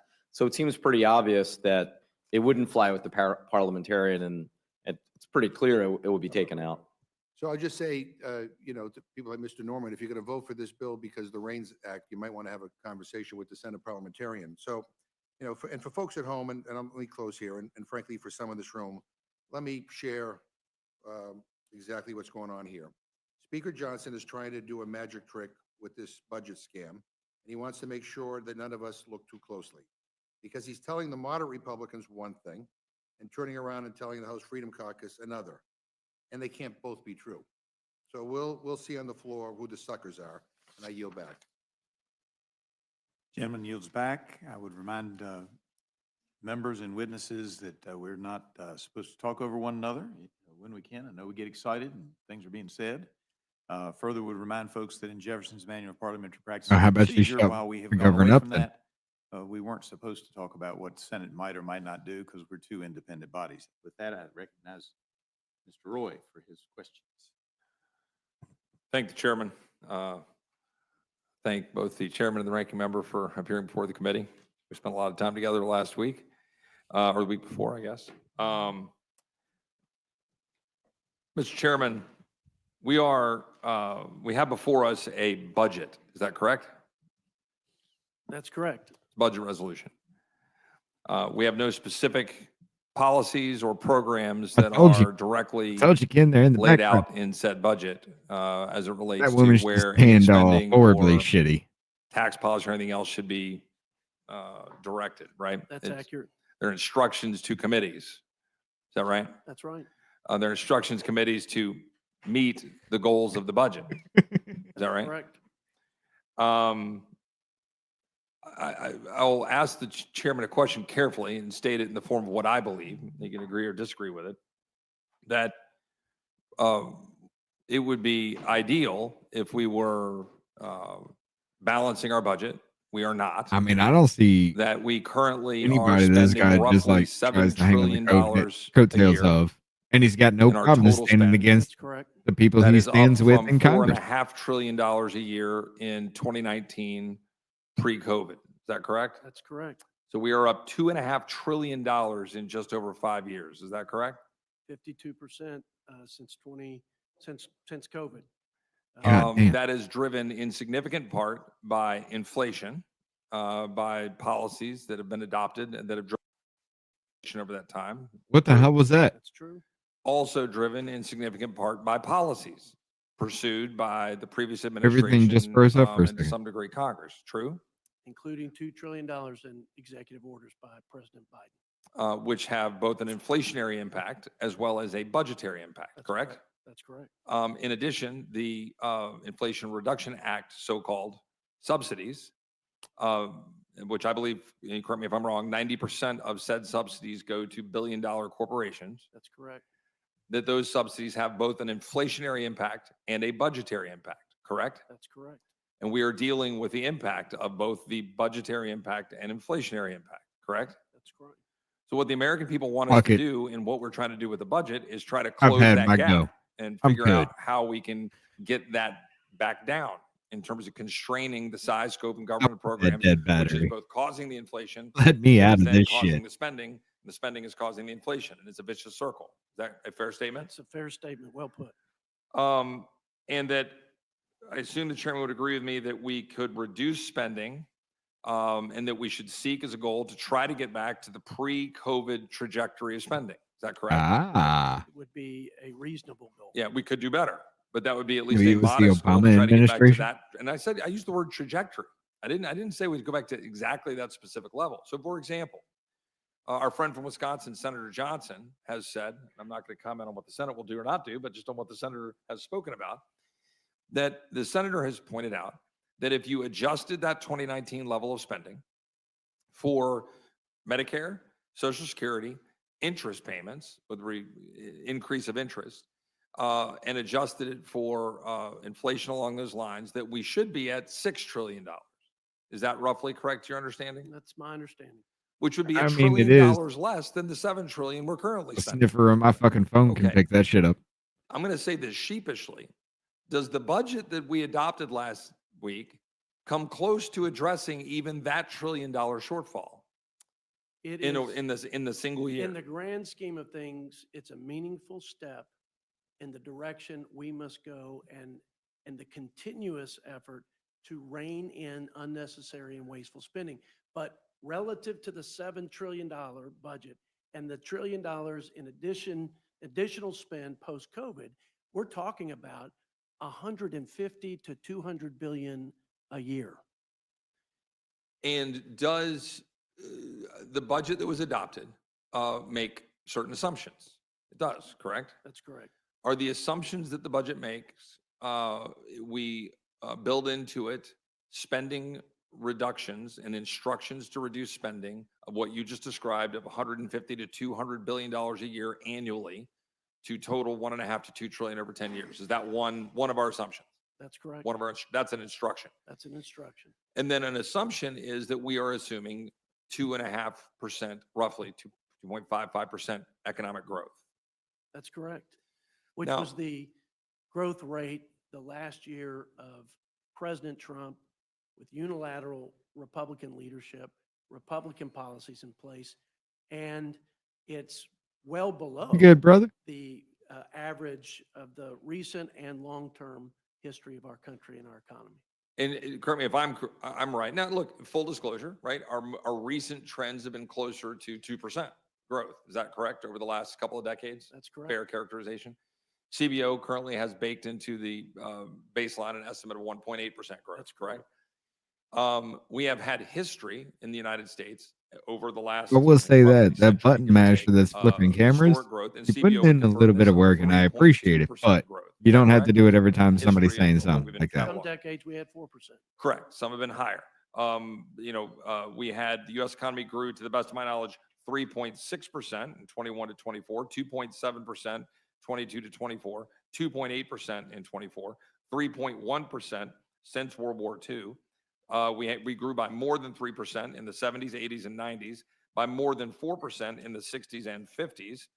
And so our budget assumes 2.55% economic growth. Is that correct? That's correct. Does the chairman agree that that is well within historical norms and averages? I think it's conservative. And so I would ask, in fairness to With the ranking, respect to historical average, I think Sure. it's conservative. I'd like to ask on this point, in fairness to the ranking member with whom we've got a great relationship on the committee, Yes. would the ranking member agree that while it is admittedly higher than what CBO is projecting in its budget, right, that it is well within historic norms if you look at the broad base of American history, and a number of the times in which we've achieved economic growth over the last decade even, that we've surpassed 2.5% growth. Well, first, Mr. Roy, thank you very much for pointing out just how much this economy grew under President Biden. I appreciate you pointing that out. Second, you stated you went through the last 3 years, starting with 2021. Part of what enabled tremendous growth initially, especially in the employment sector, was the fact we declined dramatically in 2020. So I think we have to actually take the full 4 years into account going back to 2020. I do believe the Committee for Responsible Federal Budget, as well as others, have said a projected growth rate each and every year for the next 10 years of 2.8% is unrealistic. Finally, we did achieve tremendous growth year over year in the 1950s. Because and he the let you post-World go War back to II work. years. Assuming economy that we did can grow. do that again, and I hope we can, And when it but was I'm not shut sure the fuck where down. the justification lies for that. Well, would the gentleman agree, though, it wasn't just and I'm trying to level set the history of it, not Bring my get into, blanket like coming a up. sparring debate over it, but that it wasn't just the post-World War II timeframe. Getting right? cold, We and had I don't want to turn the 1950s, heaters on anymore. 1960s. Yeah, 60s, part of a 4% in the growing 60s and 50s, 3% in the 70s, 80s, and 90s. We've had significant times over 2.5%, even in the last 2 decades when it's been lower. Chairman, you have something you want to add to Well, that? I just for perspective, first of all, you had a 2.7 if you control for the year of COVID. Right. That'll Growth work. rate I'm for good. President Biden, you had a 2.8 average for pre-COVID for President Trump. But let's be clear, the CBO's projections are based on current law. Right. That is, the current laws Oh, dear as God. advanced primarily over the last 4 years by Democrats. Current laws and policies that pay people not to work, current laws and policies that have increased our tax liability, current laws and policies that have heaped $2 trillion, and that's conservative, of cost in regulations in all 4 corners of this economy, and the current law that portends this 1.8% growth rate annual average also does so with the expectation that the TCJA, or Tax Cuts and Jobs Act, would expire. So I don't doubt that we would have, I think it would be a stretch to get to 1.8% annual average. If you allow these tax cuts to expire, if you continue with this massive regulatory administrative state that has been created. So I think that's a conservative number. I think it would be much lower, but with the pro-growth policies, there is no doubt in my mind, recent history or recent past history, or in the long run, we are extremely conservative. And stated differently, should we seek as our objective to have 1.8% economic growth? Absolutely not. Right. And so recognizing that reality and recognizing a century of 3.2% growth, certainly 3.1% growth since World War II, we're not assuming 3% growth. We're not even assuming the historic average, right? I mean, that right. one might argue, well, okay, well, that's pretty robust in your assumption. Like, we're assuming the sweet spot Yes, between where we've been in the doldrums of a highly regulated economy that's right. and trying to free that economy up through deregulation, Brains Act, energy freedom, policies the president's trying to embark upon, as well as tax policy we're trying to make more permanent or certainly extended to try to create economic growth and to get us out of the doldrums of 1.8 to 2% growth. Is that a fair statement? That's a fair statement. And so so for the world to understand, I say this as a fiscal conservative, you have to make some assumptions. And so if you make an assumption of 2.5% growth, when your goal is 3 to 3.2 or 3.5 or more growth, That's right. but you know that there's a reality it could be 2, you're trying to make an assumption based on where you hope it will be at least and higher. I am of the belief that we can get to 2.5% and higher if we just do our basic job of getting the hell out of the way. Does the chairman agree? I couldn't agree more. Okay. And and fully then expect us to exceed the 2.5% growth. on the issue overall on what we're talking about, because some people have raised concerns about draconian cuts. My understanding of the CBO baseline outlays over 25 to 2034, from 2025 to 2034, is that would total $85.7 trillion over 10 years. And that what the House instructions would produce is $84.071 trillion. So I just want to put in perspective for the world what we're talking about. We're talking about over 10 years, that level of shift What we're talking about on an annual basis in a $7 trillion spend versus $4.5 trillion a mere 5 years ago, we're talking about trying to save a floor of $150 to $200 billion. That is 2 to 3% of the total spend. And I think the question here we have to ask ourselves is, are we incapable as Congress of coming up with 2 to 3% savings in the bloat of $7 trillion? Are we that incapable? Are we that incompetent as the 435 leaders in the House and the 100 senators of finding 2 to 3% of savings for a mere down payment of $150 to $200 billion on what we're dealing with a $7 trillion spend? Does the chairman think that that is a reasonable step for us to try to take? I think some would consider it underwhelming to merely reduce spending by $200 billion a year with the context of all that we're spending now, all the more we're spending post-COVID, and with an additional $21 trillion in CBO's current projections to be added to the debt, doubling the deficits, almost tripling interest expenses. This thing is coming off the rails, and we're talking about $1.5 to $2 trillion over the 10 years in reduced, wasteful, fraudulent, and unnecessary spending. And last question. This is a budget we're talking about, and so we're really not talking about programs. Okay, that's something you talk about when we get to a reconciliation package. You figure out what you're doing on tax policy, you figure out what you're doing on spending. Hey, But a Andrea. number of How you issues doing? have been raised here in this committee, here before this for We got the record. Sentinel here too. What's up? And I think the chairman was making the point that our goal should be to reduce the number of people who require SNAP programs or assistance through other government programs. And I think I share the gentleman's sentiments on that.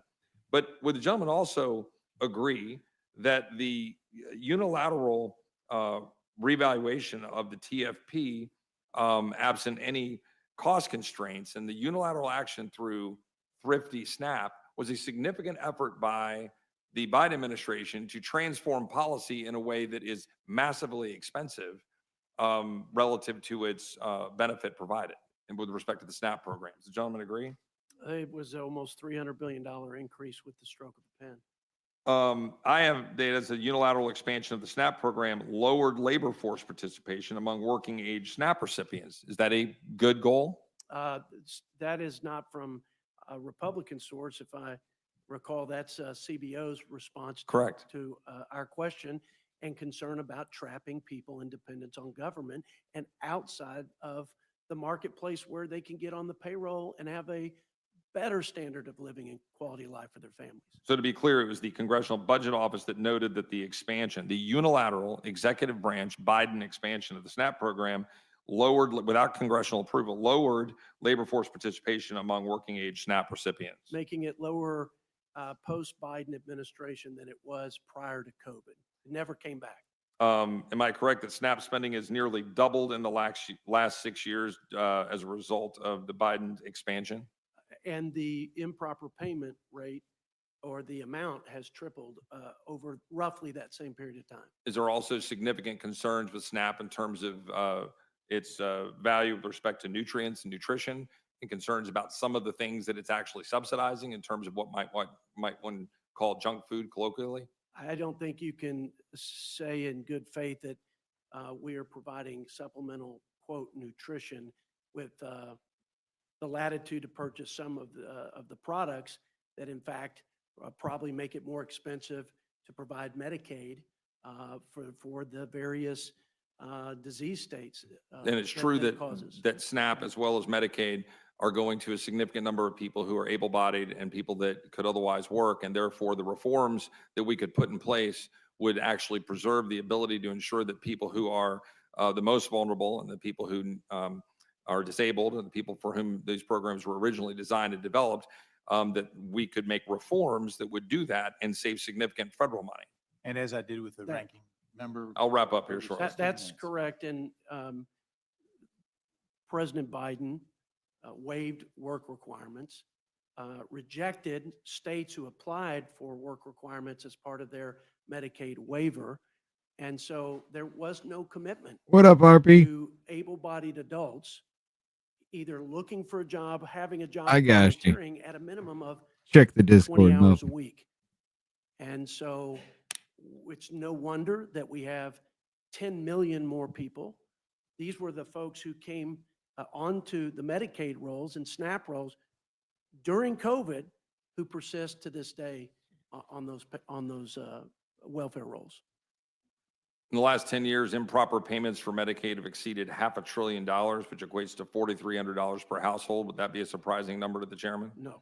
So there's significant room for reform in Medicaid Significant. to the extent that we can have those conversations. Will the gentleman yield on yeah, that point? Sure. Lest the American people believe the false statements and the scare tactics of my Democrat colleagues. If you simply go back to the pre-Biden era, the Trump administration, and review for eligibility the Medicaid rolls, not once but twice a year, you actually ensure program integrity, that tax dollars are going to That the actually- most vulnerable people That who it was would work intended as a to chant. serve, and you save tax dollars not only today, but those who will bear the deferred tax, which is our debt, about $150 billion. That is one simple program integrity reform that existed under President Trump's administration that I was think so. I think Chip revoked Chip under is the short Biden for administration Charles. that is costing everybody, the vulnerable, the taxpayer, and the entire nation, and especially our children who are paying for that. Charles, wasteful Christopher, and Richard. Um, You are not calling me Chip. I appreciate the chairman. There's a lot we could get into with respect to that issue, but I want to be mindful of my colleagues' time. You can But call it's me really Dick. important to understand that when you're talking about reforming programs, a lot of my colleagues, frankly, on both sides of the aisle, will say things that, well, we can't, why are you focusing on discretionary spending rather than dealing with mandatory spending? Well, here we are. What's everybody going to do? Are we going to sit down and figure this out together, bipartisan basis, our side of the aisle, whatever, and actually address the issue with respect to mandatory spending? Or are we going to walk away from it and then just shrug our shoulders? And I have friends of mine that say, well, we don't have a I mean, he's revenue got a problem, point, though. we have a spending problem. Well, now's your time. Now's your time. Let's deal with the spending problem. And to my colleagues on the other side of the aisle, I would point out that this budget does, in fact, made a significant change under the leadership of the chairman to ensure that we tied together what we can accomplish on the spending side with the tax side. And that was an important part of the debate and the discussion with what we did in the committee by ensuring that we must have spending restraint along with what we're trying to do on tax policy. With that, I will yield back. Gentleman yields back. Now recognize Ms. No. Dems for her questions. I'll yield to the ranking member for a minute. No. Mr.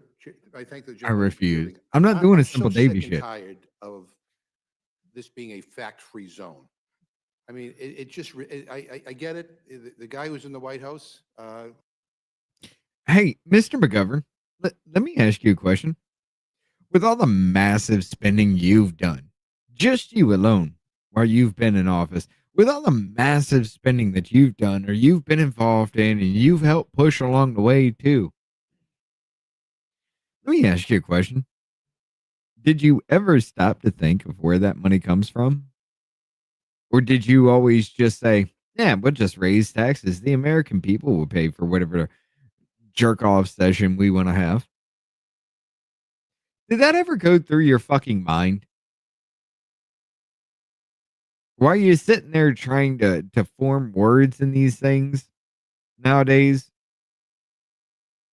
And all you try to do is just piss people off because you got nothing better to do with your time than to sit alone and argue with yourself.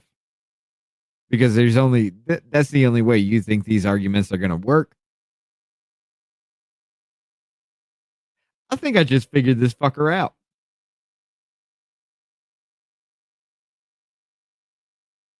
This motherfucker pulled a Nadler. Nadler eats alone. He does everything in Congress alone because nobody likes the fucker. This motherfucker pulled a Nadler. You eat alone. You do. I guarantee you. I guarantee you. This motherfucker sits at his house with no one around and argues with himself while trying to debunk his own damn arguments. You know what I'm saying? He's trying to do the devil's advocate shit, but it fails every time. Because these are the arguments you have. This is fucking wow.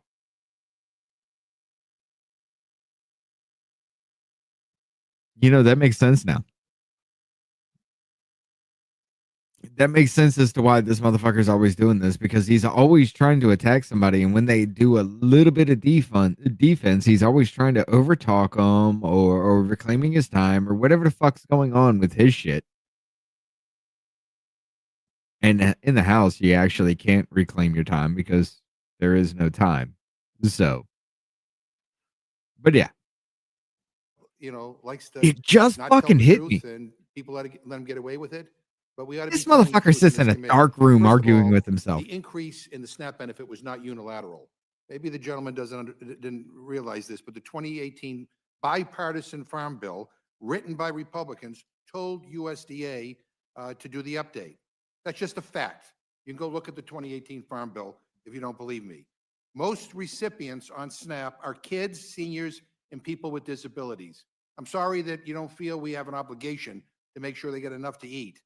SNAP is linked with improved health outcomes and lower health care costs. So we actually save money. When people don't have access to food and nutrition, What are you they talking don't about, learn Ken? in school. When seniors go without meals on a regular basis and take their prescriptions on an empty stomach, they're in an emergency room. Workers are less productive when they're hungry. And I want to correct the record because what the gentleman just said is not true. Most recipients of SNAP, again, are kids, seniors, and people with disabilities. Of the rest, the majority work. The majority work. 2/3 of SNAP participants are in families with children, and over a third are in a household with older adults or people with disabilities. Oftentimes, people You're taking not care wrong. of their parents. Maybe if we had a more fair tax code and a more fair economy, Both. working families would not have to be on SNAP. This tax bill ensures that that won't happen. And again, He's I just mean, smart the enough to cut his idea own meat without that being a threat to $230 everybody. billion is going to be cut from this program is shameful. And people who support this bill should be ashamed that they're going to make hunger worse in this country. I thank the gentlelady. I yield back. Yields back to the gentlelady. Thank you. Look, I spent all last week at home talking to my constituents, real people, as I think the member called them, who were desperate to make sure that their representatives understood the devastating impact of the White House's unlawful freezes on congressional funding and the attacks on the federal workforce. But what my staff Scanlon. and I heard more than anything else from Democrats, Republicans, and independents was people are scared. They're scared for themselves, for their children, their family and friends, about cuts to Medicaid and other vital services that this budget resolution will impact. Folks like the mom who stopped me yesterday while I was walking my dog to plead for continued Medicaid coverage for her elementary school-age daughter who's a leukemia survivor. Okay, I've got over 100,000 people in my district who get their health care through Medicaid, as do almost all of my colleagues across the aisle. But people are scared with good reason. And despite the verbal gymnastics that we're hearing, oh, this resolution doesn't cut, that's what it sets the stage to do. And it's not just Democrats who recognize this. Look, I've got this February 19th letter from the Congressional Hispanic Caucus, which is made up entirely of Republicans. And they understand the devastating impact on our social safety net. They say, literally, the House budget resolution proposed $880 billion in cuts to programs under the jurisdiction of the Committee on Energy and Commerce, with Medicaid expected to bear the brunt of those reductions. Additionally, education and workforce has been tasked with cutting $330 billion, where federal aid for higher education, Pell Grants may be a target for reductions. They also mentioned the $230 billion in cuts that are likely to fall on SNAP. So I'd seek unanimous consent to put this in the record. Without objection. Thank you. Look, last week I met with my region's federally qualified health centers and hospital systems. If Republicans move forward with the cuts to Medicaid that this budget resolution will require, most of our already cash-strapped FQHCs will likely close, pushing even more low-income families into seeking primary care through emergency rooms, which is bad for everyone.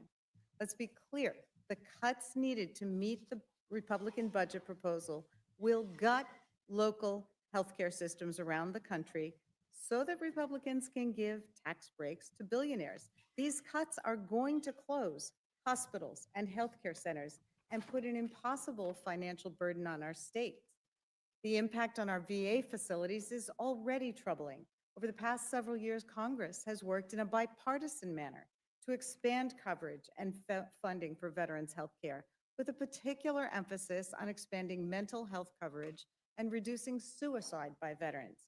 But right now, Trump and Musk are firing people at the VA and worsening existing staffing shortages while taking away access to health care for veterans. The attacks on federal workers are causing it's VA facilities to lose good people, trained professionals who are it's funny responsible because for taking care of your message, tens of the thousands of veterans your trained money, in my region. Every day, my your office money is getting being spent. calls from docs and nurses and healthcare providers saying that the firings and cuts and threatening emails to federal employees are making it harder for veterans to receive their hard-earned health care. And now with this budget resolution, Republicans are going to take away health care from millions more Americans with drastic cuts to Medicaid. I mean, it is one of the ultimate forms of corporate welfare that so many working families are dependent upon Medicaid and SNAP because they don't get paid enough in their jobs to make ends It is meet. a little weird that those colors are the Children, exact seniors, same, folks right? with disabilities rely on Medicaid to get the care they need, and Republicans want to take that away so they can give that money to their rich donors. And this isn't an exaggeration. Under this plan, everyone in the top 1% of income is going to get an extra $32,000 back in their taxes next year. And those who are lucky enough to be in the top 1/10 of 1%, those people are going to get an extra $314,000. But if you're I'm going to rewind that and I'm going to turn it up a little bit. And I want you to think about what this bitch just said.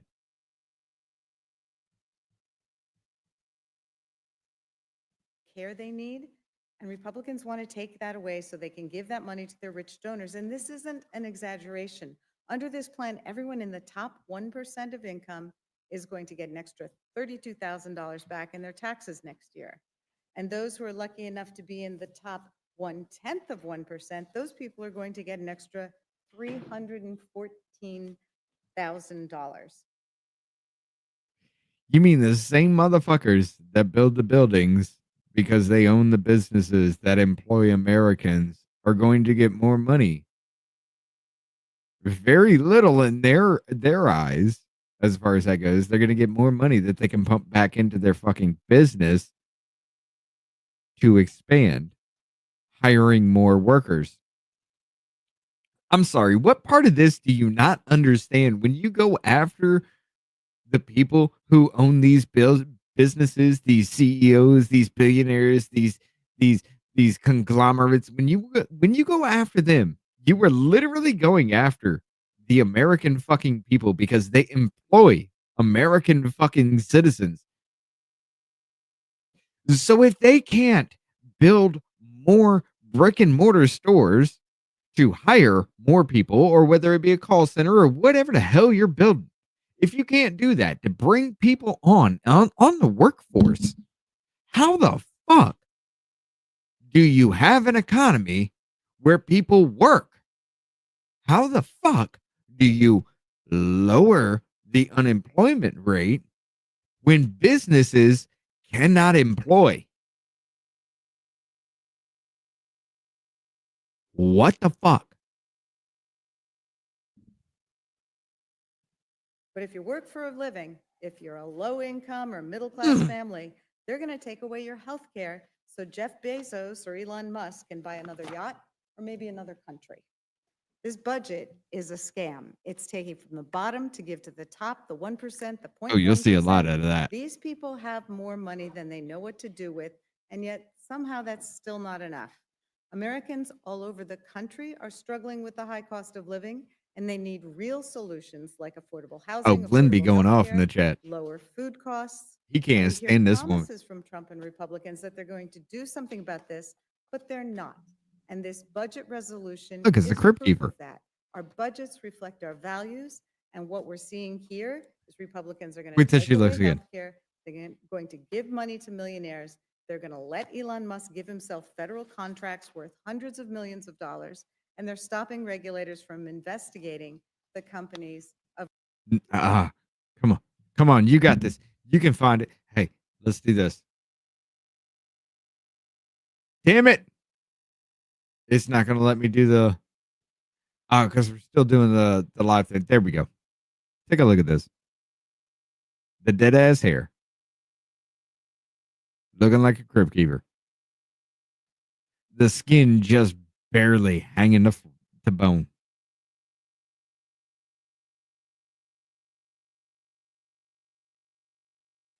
Ladies and gentlemen, she's not like one of the highest ranking members for the DNC, but she's pretty far the fuck up there.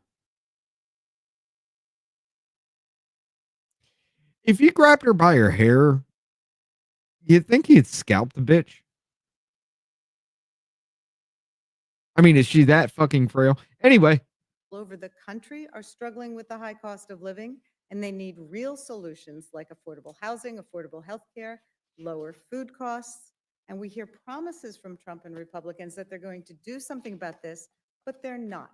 And this budget resolution is proof of that. Our budgets reflect our values, and what we're seeing here is Republicans are going to take away healthcare. They're going to give money to millionaires. They're going to let Elon Musk give himself federal contracts worth hundreds of millions of dollars, and they're stopping regulators from investing. They're going to let Elon Musk give himself contracts worth hundreds of millions of dollars. Oh, you talking about the Tesla Cybertruck where the government was going to buy that shit under the Biden administration, and the only reason Tesla got it was because he was the only one that could meet those requirements? God damn you, retarded fucking asshole. Investigating the companies of Republican donors, because if you're not rich, apparently Republicans don't work for you. Representative Ranking Member Boyle. The budget Nah. resolution calls for over $300 billion. I have in less cuts brain to cells than an education. amoeba, brother. What do these cuts mean for students with disabilities, for school meals programs, for federal student aid programs? Yes, Congresswoman Scanlon, Believe it or not, Jennifer, you're wrong. Let me turn that down because his voice is pretty fucking loud. least $330 billion directed for the Education and Workforce Committee to cut. Those cuts could include student loan programs, income-driven repayment, Pell Grants, Head Start, and school lunch programs. Was there anything else you wanted to add? Well, I mean, the idea that you can do trillions of dollars worth of cuts, but that magically no one would feel pain, to me, is just not an honest argument. Well, we're hearing a lot of, I think it used to be called. Welcome, voodoo economics Marlene. Here, and you've already answered several questions about the really. I see the unrealistic savage starting. Assumptions about growth in this budget proposal. But even with those pie in the sky assumptions about growth, isn't it true that this budget would still add trillions to our national debt? That's correct. And, you know, as Yogi Berra, the famous philosopher, once said, it's deja vu all over again. Because really, the greatest scam of the last half century is Republican trickle-down economics. First heard, actually at the time, George Herbert Walker Bush used the term voodoo economics. It was to describe. I'm sorry. I'm just going to let y'all know. The trickle-down economics didn't work as they said it would, but it still fucking worked. Because like I said before, if a business does not have the money to open another store to hire other people, how can you change the unemployment? So if you make sure that that business owner can open another store, economy improves because more people can be hired to buy more things and have a somewhat more comfortable lifestyle, whether that business be McDonald's or Amazon. What the fuck is this goddamn nature in human fucking kind to sit there and say all these business owners that literally built America to the fucking shining beacon of the fucking world it used to be is somehow now bad only because they don't agree with you? It it bothers me. You got Mark fucking Cuban and Kevin O'Leary and all that other dumb shit with the sharks and all that. You got Elon Musk and Jeff Bezos literally trying to measure dicks. Like, if you let them build their companies, more people would be employed. Instead, you're trying to get a billionaire to give you $6 billion for absolutely no fucking reason to end world hunger when you've had triple that amount and world hunger still exists. Describe the beginning of trickle-down economics. The idea that you're going to have massive tax cuts, mostly for the rich, and there would be so much Scott magical growth McFarlane here, or that they would is that magically pay McFarlane for here? themselves. I don't know. I By don't know the who end of this that is. 8 years, more money was added to the national debt I'm pretty sure he's on a coming from the percentage budget basis than community, any though, other presidency. or Fast budget forward committee. 20 years, George W. Bush is president, Republican Congress, more big tax cuts that were promised to unleash remarkable growth. Actually, it was a slow growth decade for the United States, and trillions more were added to the national debt. No, the tax cuts did not pay for themselves. 8 years ago, the same trickle-down economic promises, big tax cuts, which according to the Congressional Budget Office, 83% of which went to the richest 1% of Americans, but we were told they would magically pay for themselves. Well, 4 years and $8 trillion later, no presidency added more to the national debt in the total aggregate amount than Donald Trump with $8 Yes, he trillion. did. And here we are, 2025, and the You remember that video where he, that little video that everybody wanted to call fake, where Biden was just like, "Hey, congratulations, you got everybody to believe the global warming scam." Let me see if I can find that. same rhetoric that we're hearing, that this proposal would unleash magically this tremendous growth and that tax cuts will pay for themselves. Excuse me if I don't believe it after 48 years of life on the planet Earth. Yeah, I think we've seen growing recognition from reputable economists that a half century of trickle-down economics is more than enough to show that it doesn't work. And quite frankly, my constituents are tired of being trickled down upon. So thank you. I yield back. Thank you very much. Mr. Langworthy, you're recognized. I will not filibuster. Thank you, Madam Chair. But we are hearing the same extremely tired playbook that we've heard from the left for years here today. This regurgitation and the scare tactics that are being laid on seniors in this country, on everyone that the policies put forward and that they voted for on election day, and by a president that won the popular vote, are somehow going to end the world as we know it. Just like you saw in the last several weeks, people having demonstrations outside all these three-letter agencies and carrying on with their bullhorns and declaring that, you know, there's everything this side of martial law going on because we've actually demanded some accountability from the government that we pay for. My colleagues here are trying to just sow so many falsehoods against the existing tax code that we are looking to extend and hopefully make permanent so that businesses and people can make plans with their lives so that we can have a stable economy going into the next decade and beyond is ridiculous. And I don't know about you all, but you know, my constituents, the tax cuts expiring means $1,500 out of their pocket every single year. Now, that might not mean a lot to you, but that's a mortgage payment for my constituents. That's real money. Those same little people that you talk about that are going to suffer so much, those little people are watching our money evaporating into thin air, into agencies they didn't know exist that have been uncovered since this administration took office. They're sick and tired of being trampled on. They're sick and tired of having Washington tell them how they need to pay higher taxes and have more regulations and more nanny state government living into their lives. Damn, I don't know where that is Enough now. is enough. We have to have a moment in this country where we actually tackle the big picture problems that face this nation. I yield back, Madam Chair. Thank you. Ms. Leisure Fernandez, you're recognized. Thank you, Chairwoman.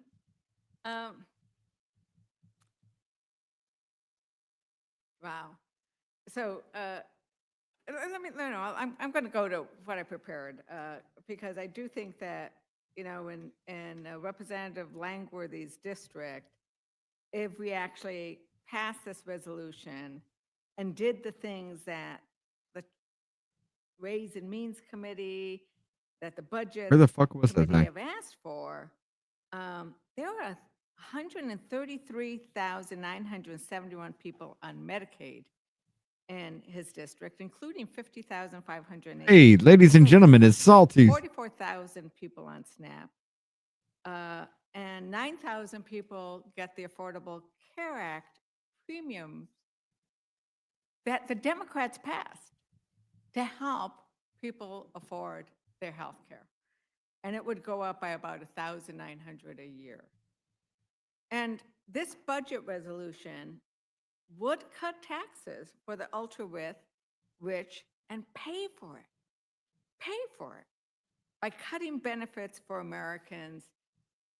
And Chair Arrington, for cutting benefits in your district, in my district, and across rural America. Because you can't say it's not going to happen. It says in the resolution, it directs that there will be $880 billion cut from Energy and Commerce Committee. I'll have to go And for digging. folks listening out there, Find you that. might say, what the heck Fuck. does that mean? Screw Well, it. Energy and Commerce is where we have Medicaid coming out of and paying for and authorized.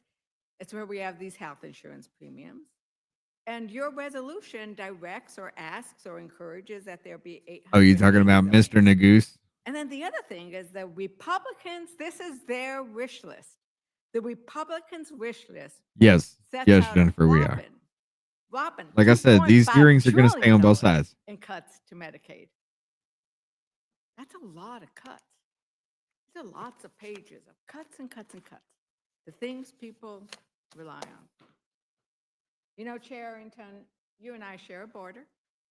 I am often really God close to. damn. When I'm out in my district, I'm like just a few miles away from yours. So you know how. Tell me them teeth don't look like the teeth on a chainsaw. Jesus. That's why I call her Saltteeth. She is the human equivalent of a beaver. All right. Maybe that went a little bit too far because there isn't bucktooth beaver beef, but beaver beef, beaver teeth, words. But you get my point. hard it is in our districts to find a doctor, our rural districts, hospitals, rural health clinics, and they're struggling. And Medicaid. Ledger for many Fernandez. of these rural clinics and hospitals is essential. Do you know how much money Texas hospitals receive in Medicaid payments? Not offhand, so you can tell me. Okay, it's $8.3 billion in Medicaid payments in 2023. And these payments are key, and especially in rural hospitals. I visit my rural hospitals a lot. I'm really pleased that the ranking member of Energy and Commerce, Frank Pallone, he has visited with my rural hospitals because they describe how tight their budget is. They describe how they are very worried about where we have to improve Medicaid, not cut it. And they tell me, like your Rolling Plains Memorial Hospital and your rural health clinics associated with that they need these Medicaid funding. And we also know that Medicaid really has very little compared to other health systems improper payment rate. It's about the same as the private sector, about 5%. And then those are usually somebody just inputted something wrong and it gets fixed. This So bitch is Wikipedia for her personal life. It's one line. rely on this. Ledger So let me ask Fernandez this, and do you her know how much ex-husband, Medicaid Luis funding they get in Fernandez, my- have let me 3 show you sons. my dear Somebody colleague married that. in the beautiful state of Pennsylvania. Could you repeat the Luis question? Fernandez, what How the many, fuck? no, I'm going to ask, I'm with Chair Arrington because these are rural districts. He's Oh, I'm got sorry. I big thought you said rural areas. Pennsylvania. Jennifer, thank you for the $5 dono. This is for Chip Tard Senpai. No. No, we're not doing it. Appreciate you. And I know you've got a rural area too. She said, dear friend, so you know she meant me. Oh, my dear friend. So in Pennsylvania, you probably don't have it at your Now you know fingertips, why but she these has things an I care a lot ex-husband. about Chair Arrington, so I pay attention to what is happening in other states that have rural districts like mine, right? Because my hospitals in my rural areas, which are actually, I need to tell you, predominantly Republican, they're coming to me and asking me. So I know that my colleagues across the aisle have the same issues in their districts. In Pennsylvania, they get about $2 billion. I'm all for it. And you know, somebody I'm all actually, for it. because I have friends in Pennsylvania, checked in with the Commonwealth Health System in Yep. Geisinger, 2 major health systems that you're aware of, Ms. Scanlon. You know, these are in Representative Bresnahan's district. One of them gets, CHS gets 15.7% of its revenue for Medicaid. In Geisinger, it's 18%. Yeah. You can't have a You're right, system Sentinel. that gets this much money from Medicaid and start cutting it without putting it at risk. And am I right, Representative Scanlon, that you lost some of your rural hospitals because they couldn't handle the needs? We're seeing that across Pennsylvania, but not too many rural hospitals in my district. Yes. How does that make sense? How does that make sense? You lost rural hospitals in your district because they couldn't handle the need. The only way that makes sense is if those rural hospitals that were private companies could not compete with bigger name companies. And they pushed them out because the bigger name companies could handle bigger issues than they could. So people would go 20, 30 minutes out of the way to go to a good hospital where they could do these things. Huh. It's almost like your greedy little, we pay any kind of claim for health insurance, no matter what kind of shit, because of all the kickbacks, kind of caused this crisis. Now, let's not get it twisted. Ledger Fernandez hasn't been in office long enough to actually do all that shit to you. That's not her fault, but she's too stupid to understand that's what happened. I know, not the news. That's why it was interesting where others were reaching out to me. And when we let these rural hospitals go under, when we cut God the damn, they funding went that like they 6 rely hours. on, you're not just cutting the funding for Medicaid patients. You're killing that hospital. And when you kill that hospital, you kill the ability of So you're farmers, saying the ranchers, hospital people exists on just private because insurance to the be able to government get pays, access to health care.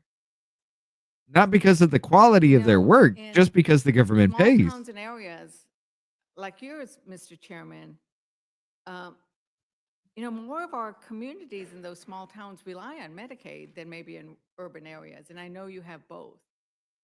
Yep. So I want They buy the hospital and move in and rebrand to everything.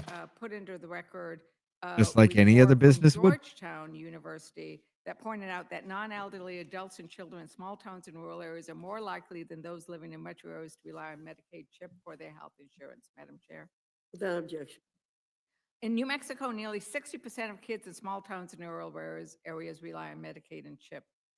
In Texas, do you happen to know how many kids rely on Medicaid and CHIP in Texas, Mr. Chairman? It's always too many. It's always too many. It's 239%, 14.3%. You thought long and hard about that one before you hit the button, sir. Rely on Medicaid.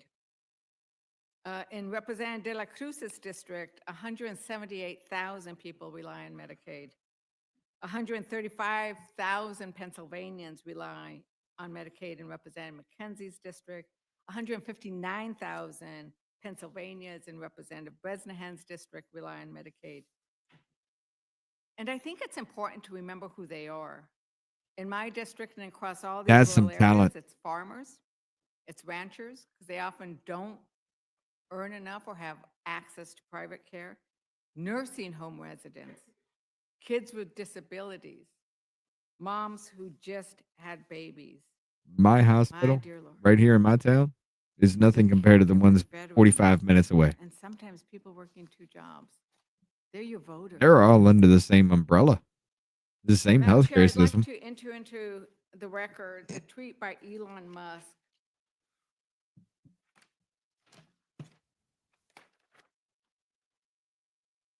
That says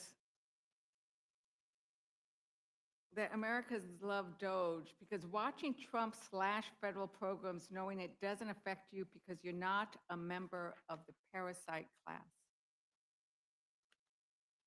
Without objection. Mr. Chairman, is the mom who just gave birth and is on Medicaid a parasite? The transgenderism shit we're funding, that's parasitic. What about the people who just think they're sick and their guts are rotting out just because their fart stinks? You know, the hypochondriac class. What about them? They're parasitic. What about the people who will never lose weight no matter what? Because if you say anything about losing weight, you're fat shaming. They're parasitic. Whereas me has paid into healthcare most of my fucking working adulthood and rarely ever used it, except in some big incidences in my life. Where'd that all that money I paid into? Where'd that go? Oh, to pay for that shit. That's right. Yeah, it's always too many. When the federal fucking government has control of whether you live or die, it's always too many on that situation. I don't believe you mean that seriously because you, as my neighbor living in the broader region of West Texas and eastern New Mexico, know better than to think I would ever refer to a fellow American as a parasite. Exactly. And that's why we can't Oh, they have been. understand when the person who is behind some of these cuts believes that those who rely on federal programs are parasites. The Someone demagoguery. who has breast cancer is not a parasite. People who What up, rely Lenny? on Medicaid and SNAP and nutrition benefits are not parasites. As you know, Mr. Chairman, they're our neighbors. Although The when you were demagoguery. last year, Chair, This is an appeal to emotion. in rules last year, I asked you to explain It's how not the like America knows the difference. 22% of rural programs, how we could describe that. Because in my community, those rural programs provide water, nutrition, healthcare. They provide electricity. They help keep kids healthy and alive. And you told me that I'm going to quote you, tell them we have to prioritize. This is all this bitch does. When I read It's this all an budget appeal to emotion. resolution, Shame on you see it for as feeling that way. prioritizing tax cuts and handouts for the people like Hundreds of you and billions of us dollars should and just go greater to waste. healthcare for working class Americans. because we Elon take care of a Musk little bit of people in makes this country. $4 million an hour. Mhm. The people in the communities that you and I love, Mr. Chairman, don't get anywhere near this amount. Oh, you good, brother. This is literally the worst of it. Other than Now, McGovern trying to start fights with Ranking people. Member Boyle, I'm not. We might be joined by yet another, but we've had some questioning on some. It's all she issues, does. and, I'd like to give you an opportunity. That's to all she respond, fucking does. Because I'm kind of the last Democrat. They've got 9, we've got 4, and to respond to some of the issues that may have been raised here today. Well, I'll just say one, and that is I'm, sometimes at the kitchen table with my daughter, helping with her Why is math, his mic so and fucking her loud? math teacher is big on showing your work. Got to show your work, not just arriving at the correct number at the end. So I thought that I would show my work on one important aspect, because we've heard competing claims today where we have pointed out accurately there are $880 billion worth of cuts that have to come from Medicaid or Affordable Care Act premiums or some combination of the two. The other side has said, oh no, there's nothing in there that even mentions the word Medicaid. Here's the reality. This budget resolution directs Energy and Commerce to reduce the deficit by a floor of $880 billion. Somebody did marry it. Now, if Energy and Commerce decided that they didn't want to touch Medicaid, that they were going to honor Donald Trump's words when he said he would, quote, love and cherish Medicaid, what that means is Energy and Commerce, even if they cut 100% else of everything they have control over, that would only get them about halfway to the $880 billion figure.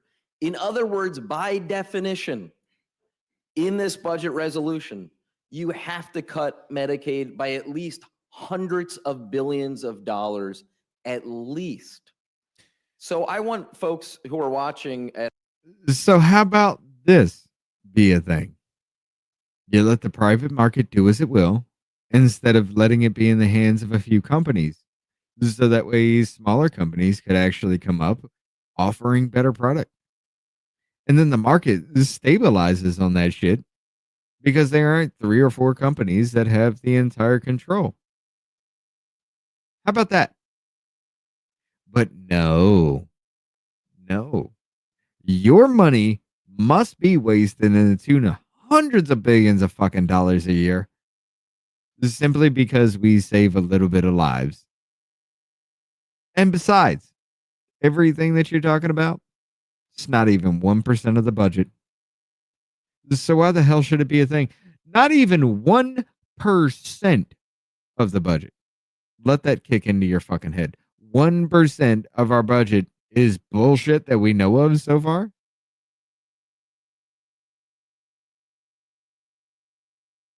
Trillions of fucking dollars in 1%. Let it go just because. I'm sorry, what? Look at a P. At home, when they're hearing these competing claims and they hear intelligent, well-educated people on both sides throwing around these numbers, it's important for folks to understand what they really mean. Make no mistake about it. This budget resolution cuts Medicaid, the Affordable Care Act, education programs, and many others to at least partially pay for $4.5 trillion of tax cuts that mostly benefit the top 1%. Thank you. And I think it's really important to also go through and point out that we're not just making this up about what this will do. There is very precisely, they want to extend the 2017 Trump tax cuts.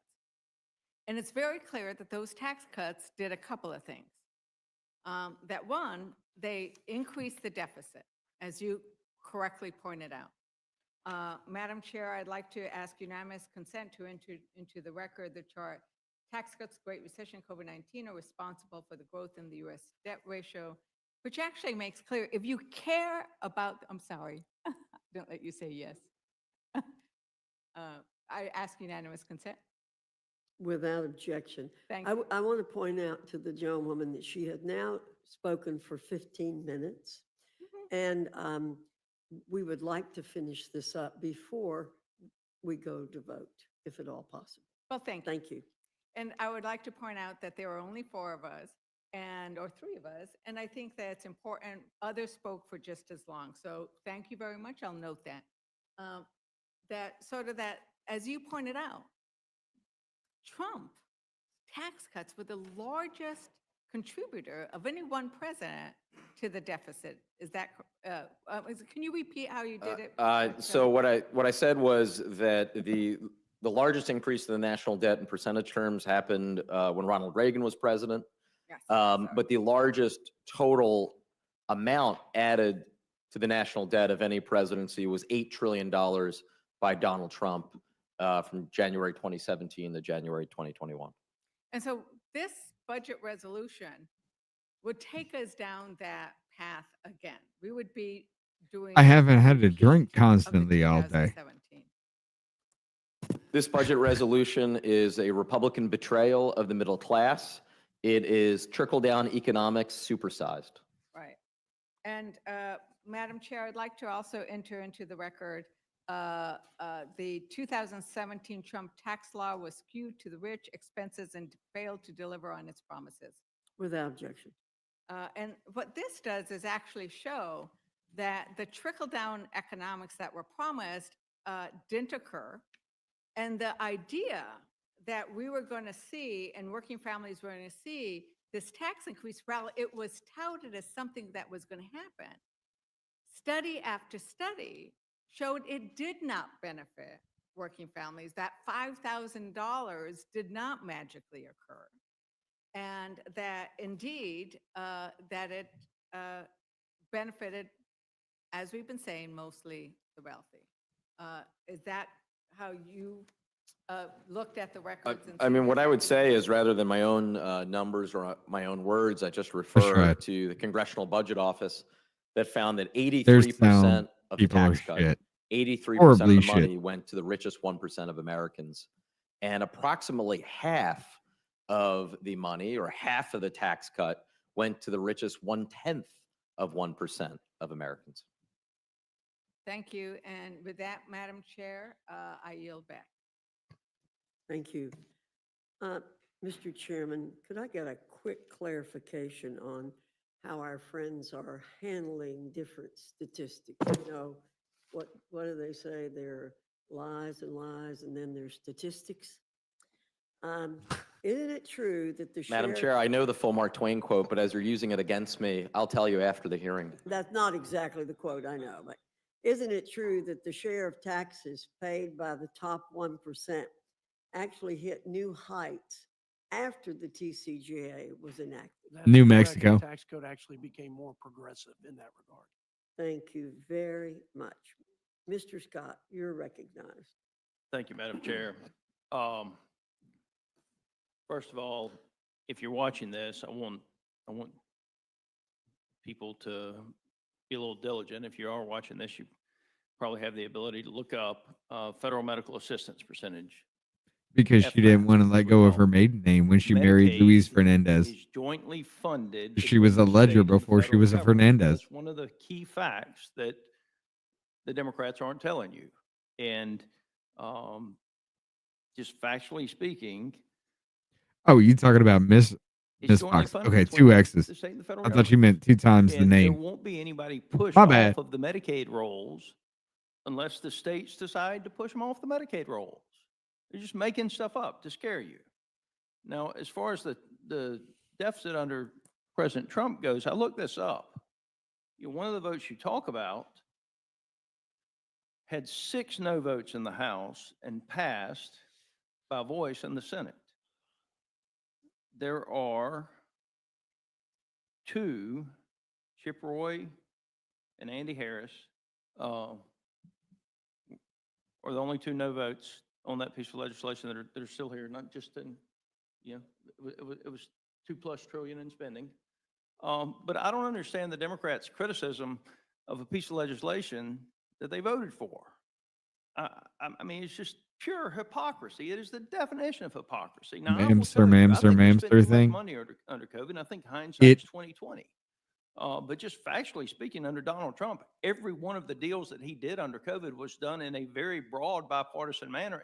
And if I'm not mistaken, they all passed under suspension That's correct. in the House of Representatives. That's correct. That's And so- correct.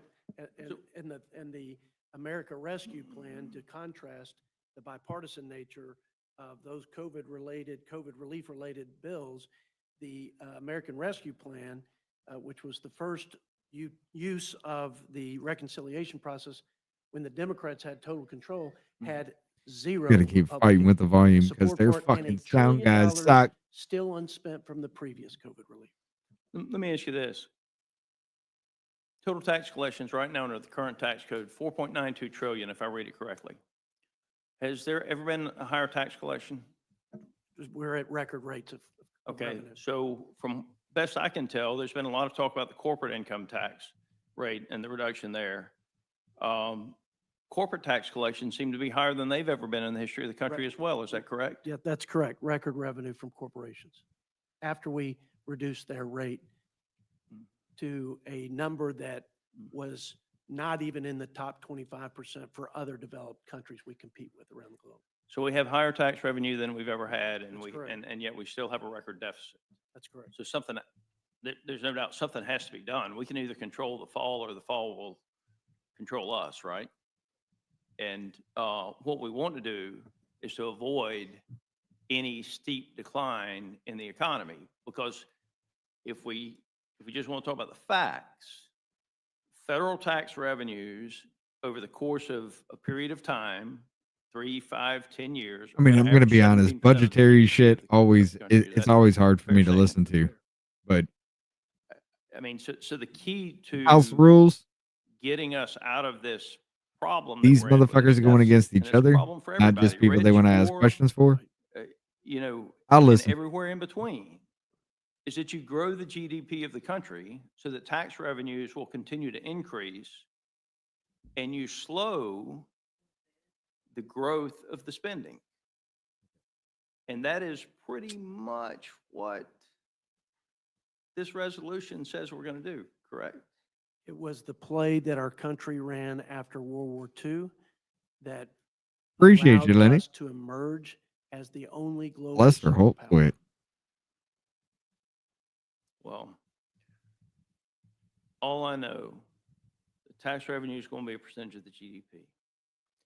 If you turn around and let the current tax law expire, the tax law that's led to higher tax NBC revenues News anchor than known we've for his ever ability to had in lead the history hours of of breaking news coverage country. without pause is giant finally ready sucking for a breather. sound coming from the IRS, taking money out of the pockets of the American citizens and the business owners, is going to lead to a recession. Correct. And if we have a recession, will we have higher or lower tax revenues? Lower tax revenue. Madam Chair, I NBC Nightly News I lost think I Lester learned Holt. just the economic facts back in high school and maybe expanded on them a little bit in college, but I don't understand what the confusion here is. We have higher tax revenues than we've ever had in the history of the country. We I'm gonna still have add an that. almost $2 trillion deficit. If we continue down this path, Pretty sure it's gonna somebody's be a already train picked that wreck up. that is going to bankrupt virtually every American. We cannot allow these tax cuts to expire. And undermine the sustainability of every government program, whether you're for it, whether you supported it. Every government program, from farm bills to infrastructure to Medicaid, every program is in jeopardy of being undermined by sovereign. Ah, yeah, they already nations. picked it up. Did Texas have a surplus this year? Yes, sir. So did Georgia. I think well-run states have a surplus.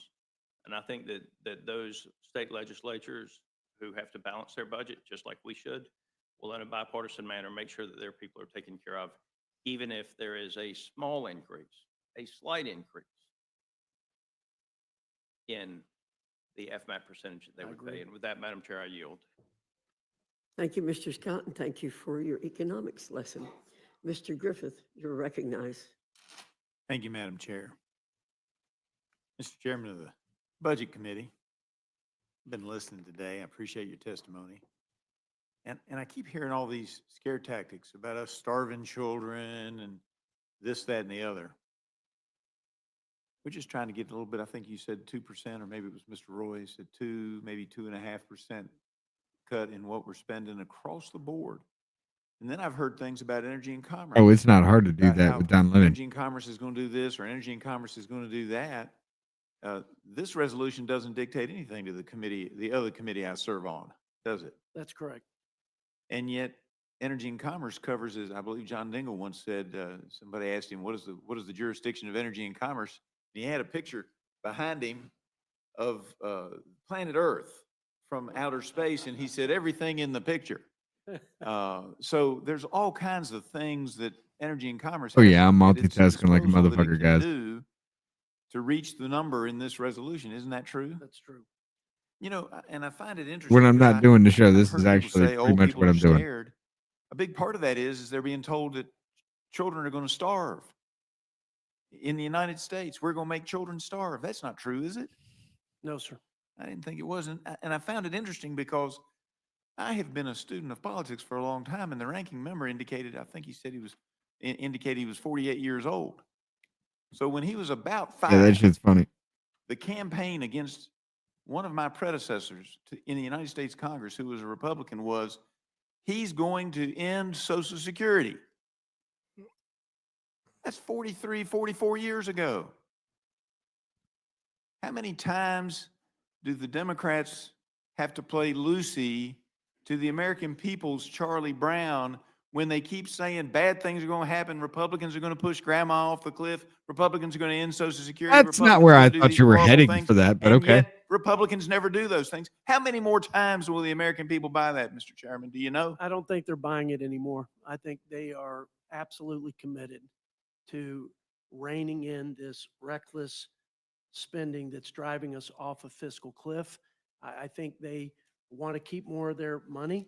I think they saw a bunch of that money in their budget burned up from the 21% inflation tax.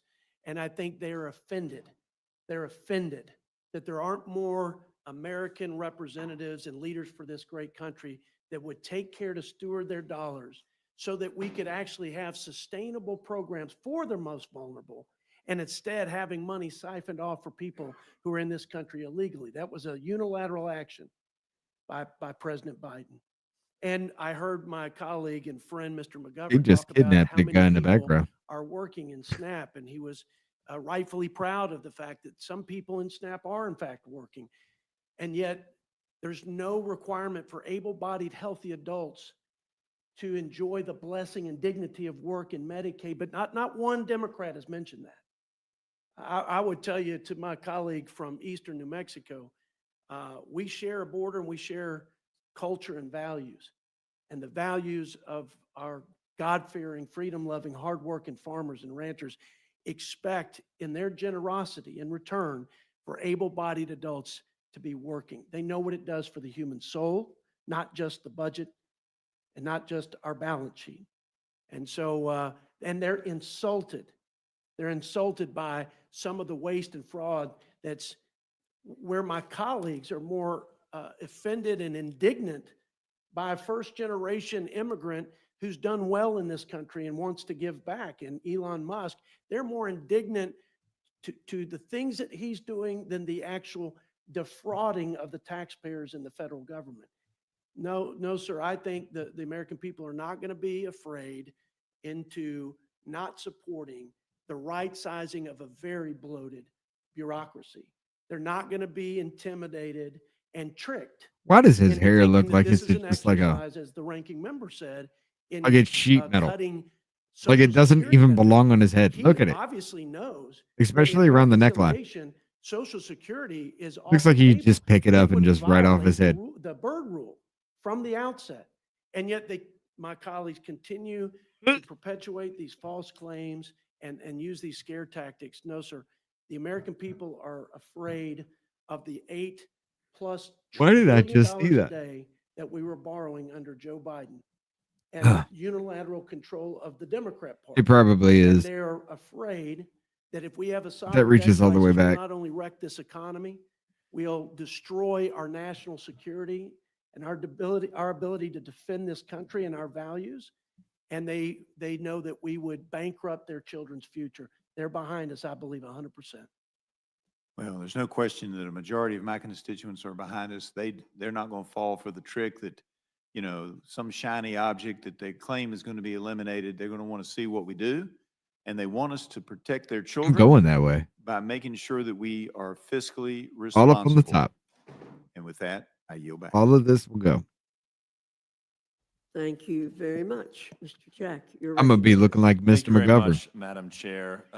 First, I want to commend Chairman Arrington. He is someone who I've gotten to Except know not as a as fat. freshman, but someone who speaks unbelievably passionately well and puts his words into action. And I just want to note for the record, just to clarify, Mr. Chairman, this is the fastest budget ever passed by a budget committee. It's the fastest Getting budget late. resolution ever marked up and passed. No, by I the would not. Budget committee in the 150. I do not have the right shape of a head Should for be that commended shit. for that. And I think that the American people delivered House Republicans more votes than any other time in history because they wanted to see action quickly. And I think that's exactly what we're seeing. Our colleagues on the other side, they, as many of the colleagues on our side have noted, push fear-mongering scare tactics. And I think one of the things that I take particular issue with is That's the sexual suggestion that the harassment. Tax Cuts and Jobs Act of 2017 was not helpful to the economy. To me, it was a cornerstone of President Trump's first term, his legislative agenda during that first term. And I think it's one of the reasons why so many Americans elected him, because they Can't trusted believe him and they UK trusted fucking House did that shit. Republicans to lead on the economy. It's one of the things that we continually see in polling across the board. Americans trust Republicans when it comes to the economy. So one thing I just want to take a little bit of time today, speaking of, is what I find to be an issue that should be bipartisan, but I don't find it yet from the other side, and that is the overwhelming fraud within the payment system that we see from so many of these government programs. We held Just a hearing left last this- week I on can't oversight even of government fucking reform, tell. in which we discussed $675 billion Are we done with this one misspent yet? and mishandled by the Biden administration, We particularly just gonna with have to end it here government with this one. programs. So, Mr. After they're Chairman, done if I could talking yield about to you this for a one- moment just this to one, ask, 'cause I'm would not- you mind illuminating for the record and for anybody watching some of the improper payments that we have to deal 6 with? and how fucking this hours I'm budget not doing. I got to resolution work provide tomorrow. instructions to help End us of show. cure the scourge of improper payments. Well, it is a tremendous amount. This federal government is fraught with waste. It's riddled with fraud to the tune of about $240 billion a year. This is according to the Government Accountability Office. That's just improper payments. The fraud, they say, and that's just 70 programs. That's not TANF. That's not some of the larger programs at HUD and across the federal government. They Wait. believe that the upward bound of fraud is closer to $5 trillion over the Yeah. 10-year budget window. So it's, you know, currently just that improper payment number for the 70 programs, that little slice of the federal government, is more than we spend on the entire United States Army. If you look at the That pissed 2.7 me off. trillion in improper payments over the 10-year window, it's larger than Russia's entire economy. So I think that too many Republicans, quite frankly, have been intimidated by the scare tactics we're hearing today. They are the same old, and they are tired. And I think Elon Musk has done a tremendous job of turning the rocks over and doing what Congress has failed to do in their oversight. I'd agree with this. responsibility. And that is to shine a light in the dark places and show just how horribly defrauded the taxpayers Hey, are. Jennifer. I mean, these are As just soon as this bill's done with, I'm examples, I'm done. and they're outrageous and absurd. At USAID, these DEI orchestras, the transgender comic books. When you have to the wake up list of the now, absurd 4 o'clock is in the morning. endless. And the American people are It's hard. wondering why not every member of Congress, regardless of party, are not up in arms. They realize that there is tremendous waste and fraud. And one of the abuses of the taxpayer dollars is to spend tax dollars on Good people question, who are in this Marlene. country illegally. Our We fraud talked is about the bigger $2 than your trillion economy. Who gets the deficits medal? that will double over the next 10 years. Medicare is within the 10-year window of insolvency. And who knows if we have a sovereign debt crisis, how we are able to fund and sustain any of these programs. And yet, according to Numbers USA, we're spending $9,000 per illegal immigrant on social services that rightfully belong to the most vulnerable American citizen. And by the way, that I could do it when I was $9,000 younger. is more than we spend. It's pushing it More than now. we spend for the most vulnerable among us on Medicaid. Just to repeat that, we spend $9,000 per illegal immigrant for social services, which is What is in the- more than we spend What is in Fort on Knox? American citizens Nothing. who need and make use We're of not on the healthcare golden standard safety net of anymore. Medicaid. I honestly don't know what's in Fort Knox And anymore. collectively, of the $150 billion a year that we Take spend it easy. for social Again. services on illegal immigrants is more than we spend on our military's retirement benefits. So the fraud, the waste, and the abuse is systemic. Take it easy, y'all. It's endless. And we, I guess, have been afraid and have been sort of scared into inaction. But I think President Trump represents the bold leadership that is required All right, to guys, save look, this we're country. beating a dead horse And on here. this issue and many others, he's demonstrated that. And I think this fiscal framework is simply a way to deliver on the mandate that he was given and that we were given.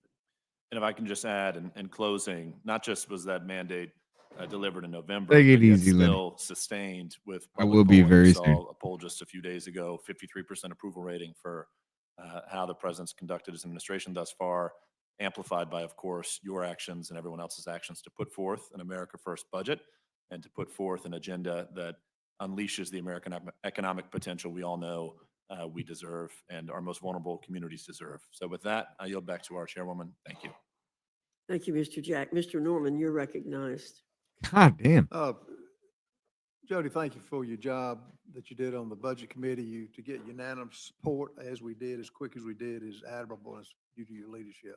I had a You know, lot I've of heard good, this- I had a lot of good help from some budget committee members that I'm looking at right now. You know, I've heard these same arguments that's been bellowed out here tonight about really granny. Take it easy, Going Marlene. off the cliff, even though Social I might Security have not to just end it before this is cut done at because all. I'm wiped. We're not considering that.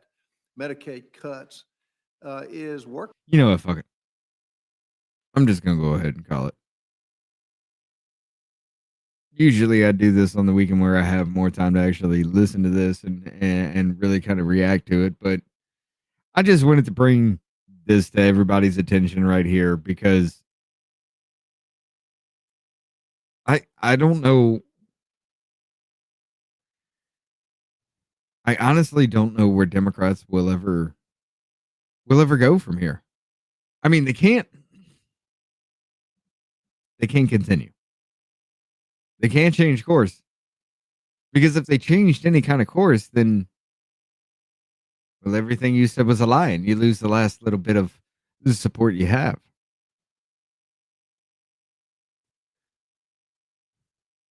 However, our media is changing.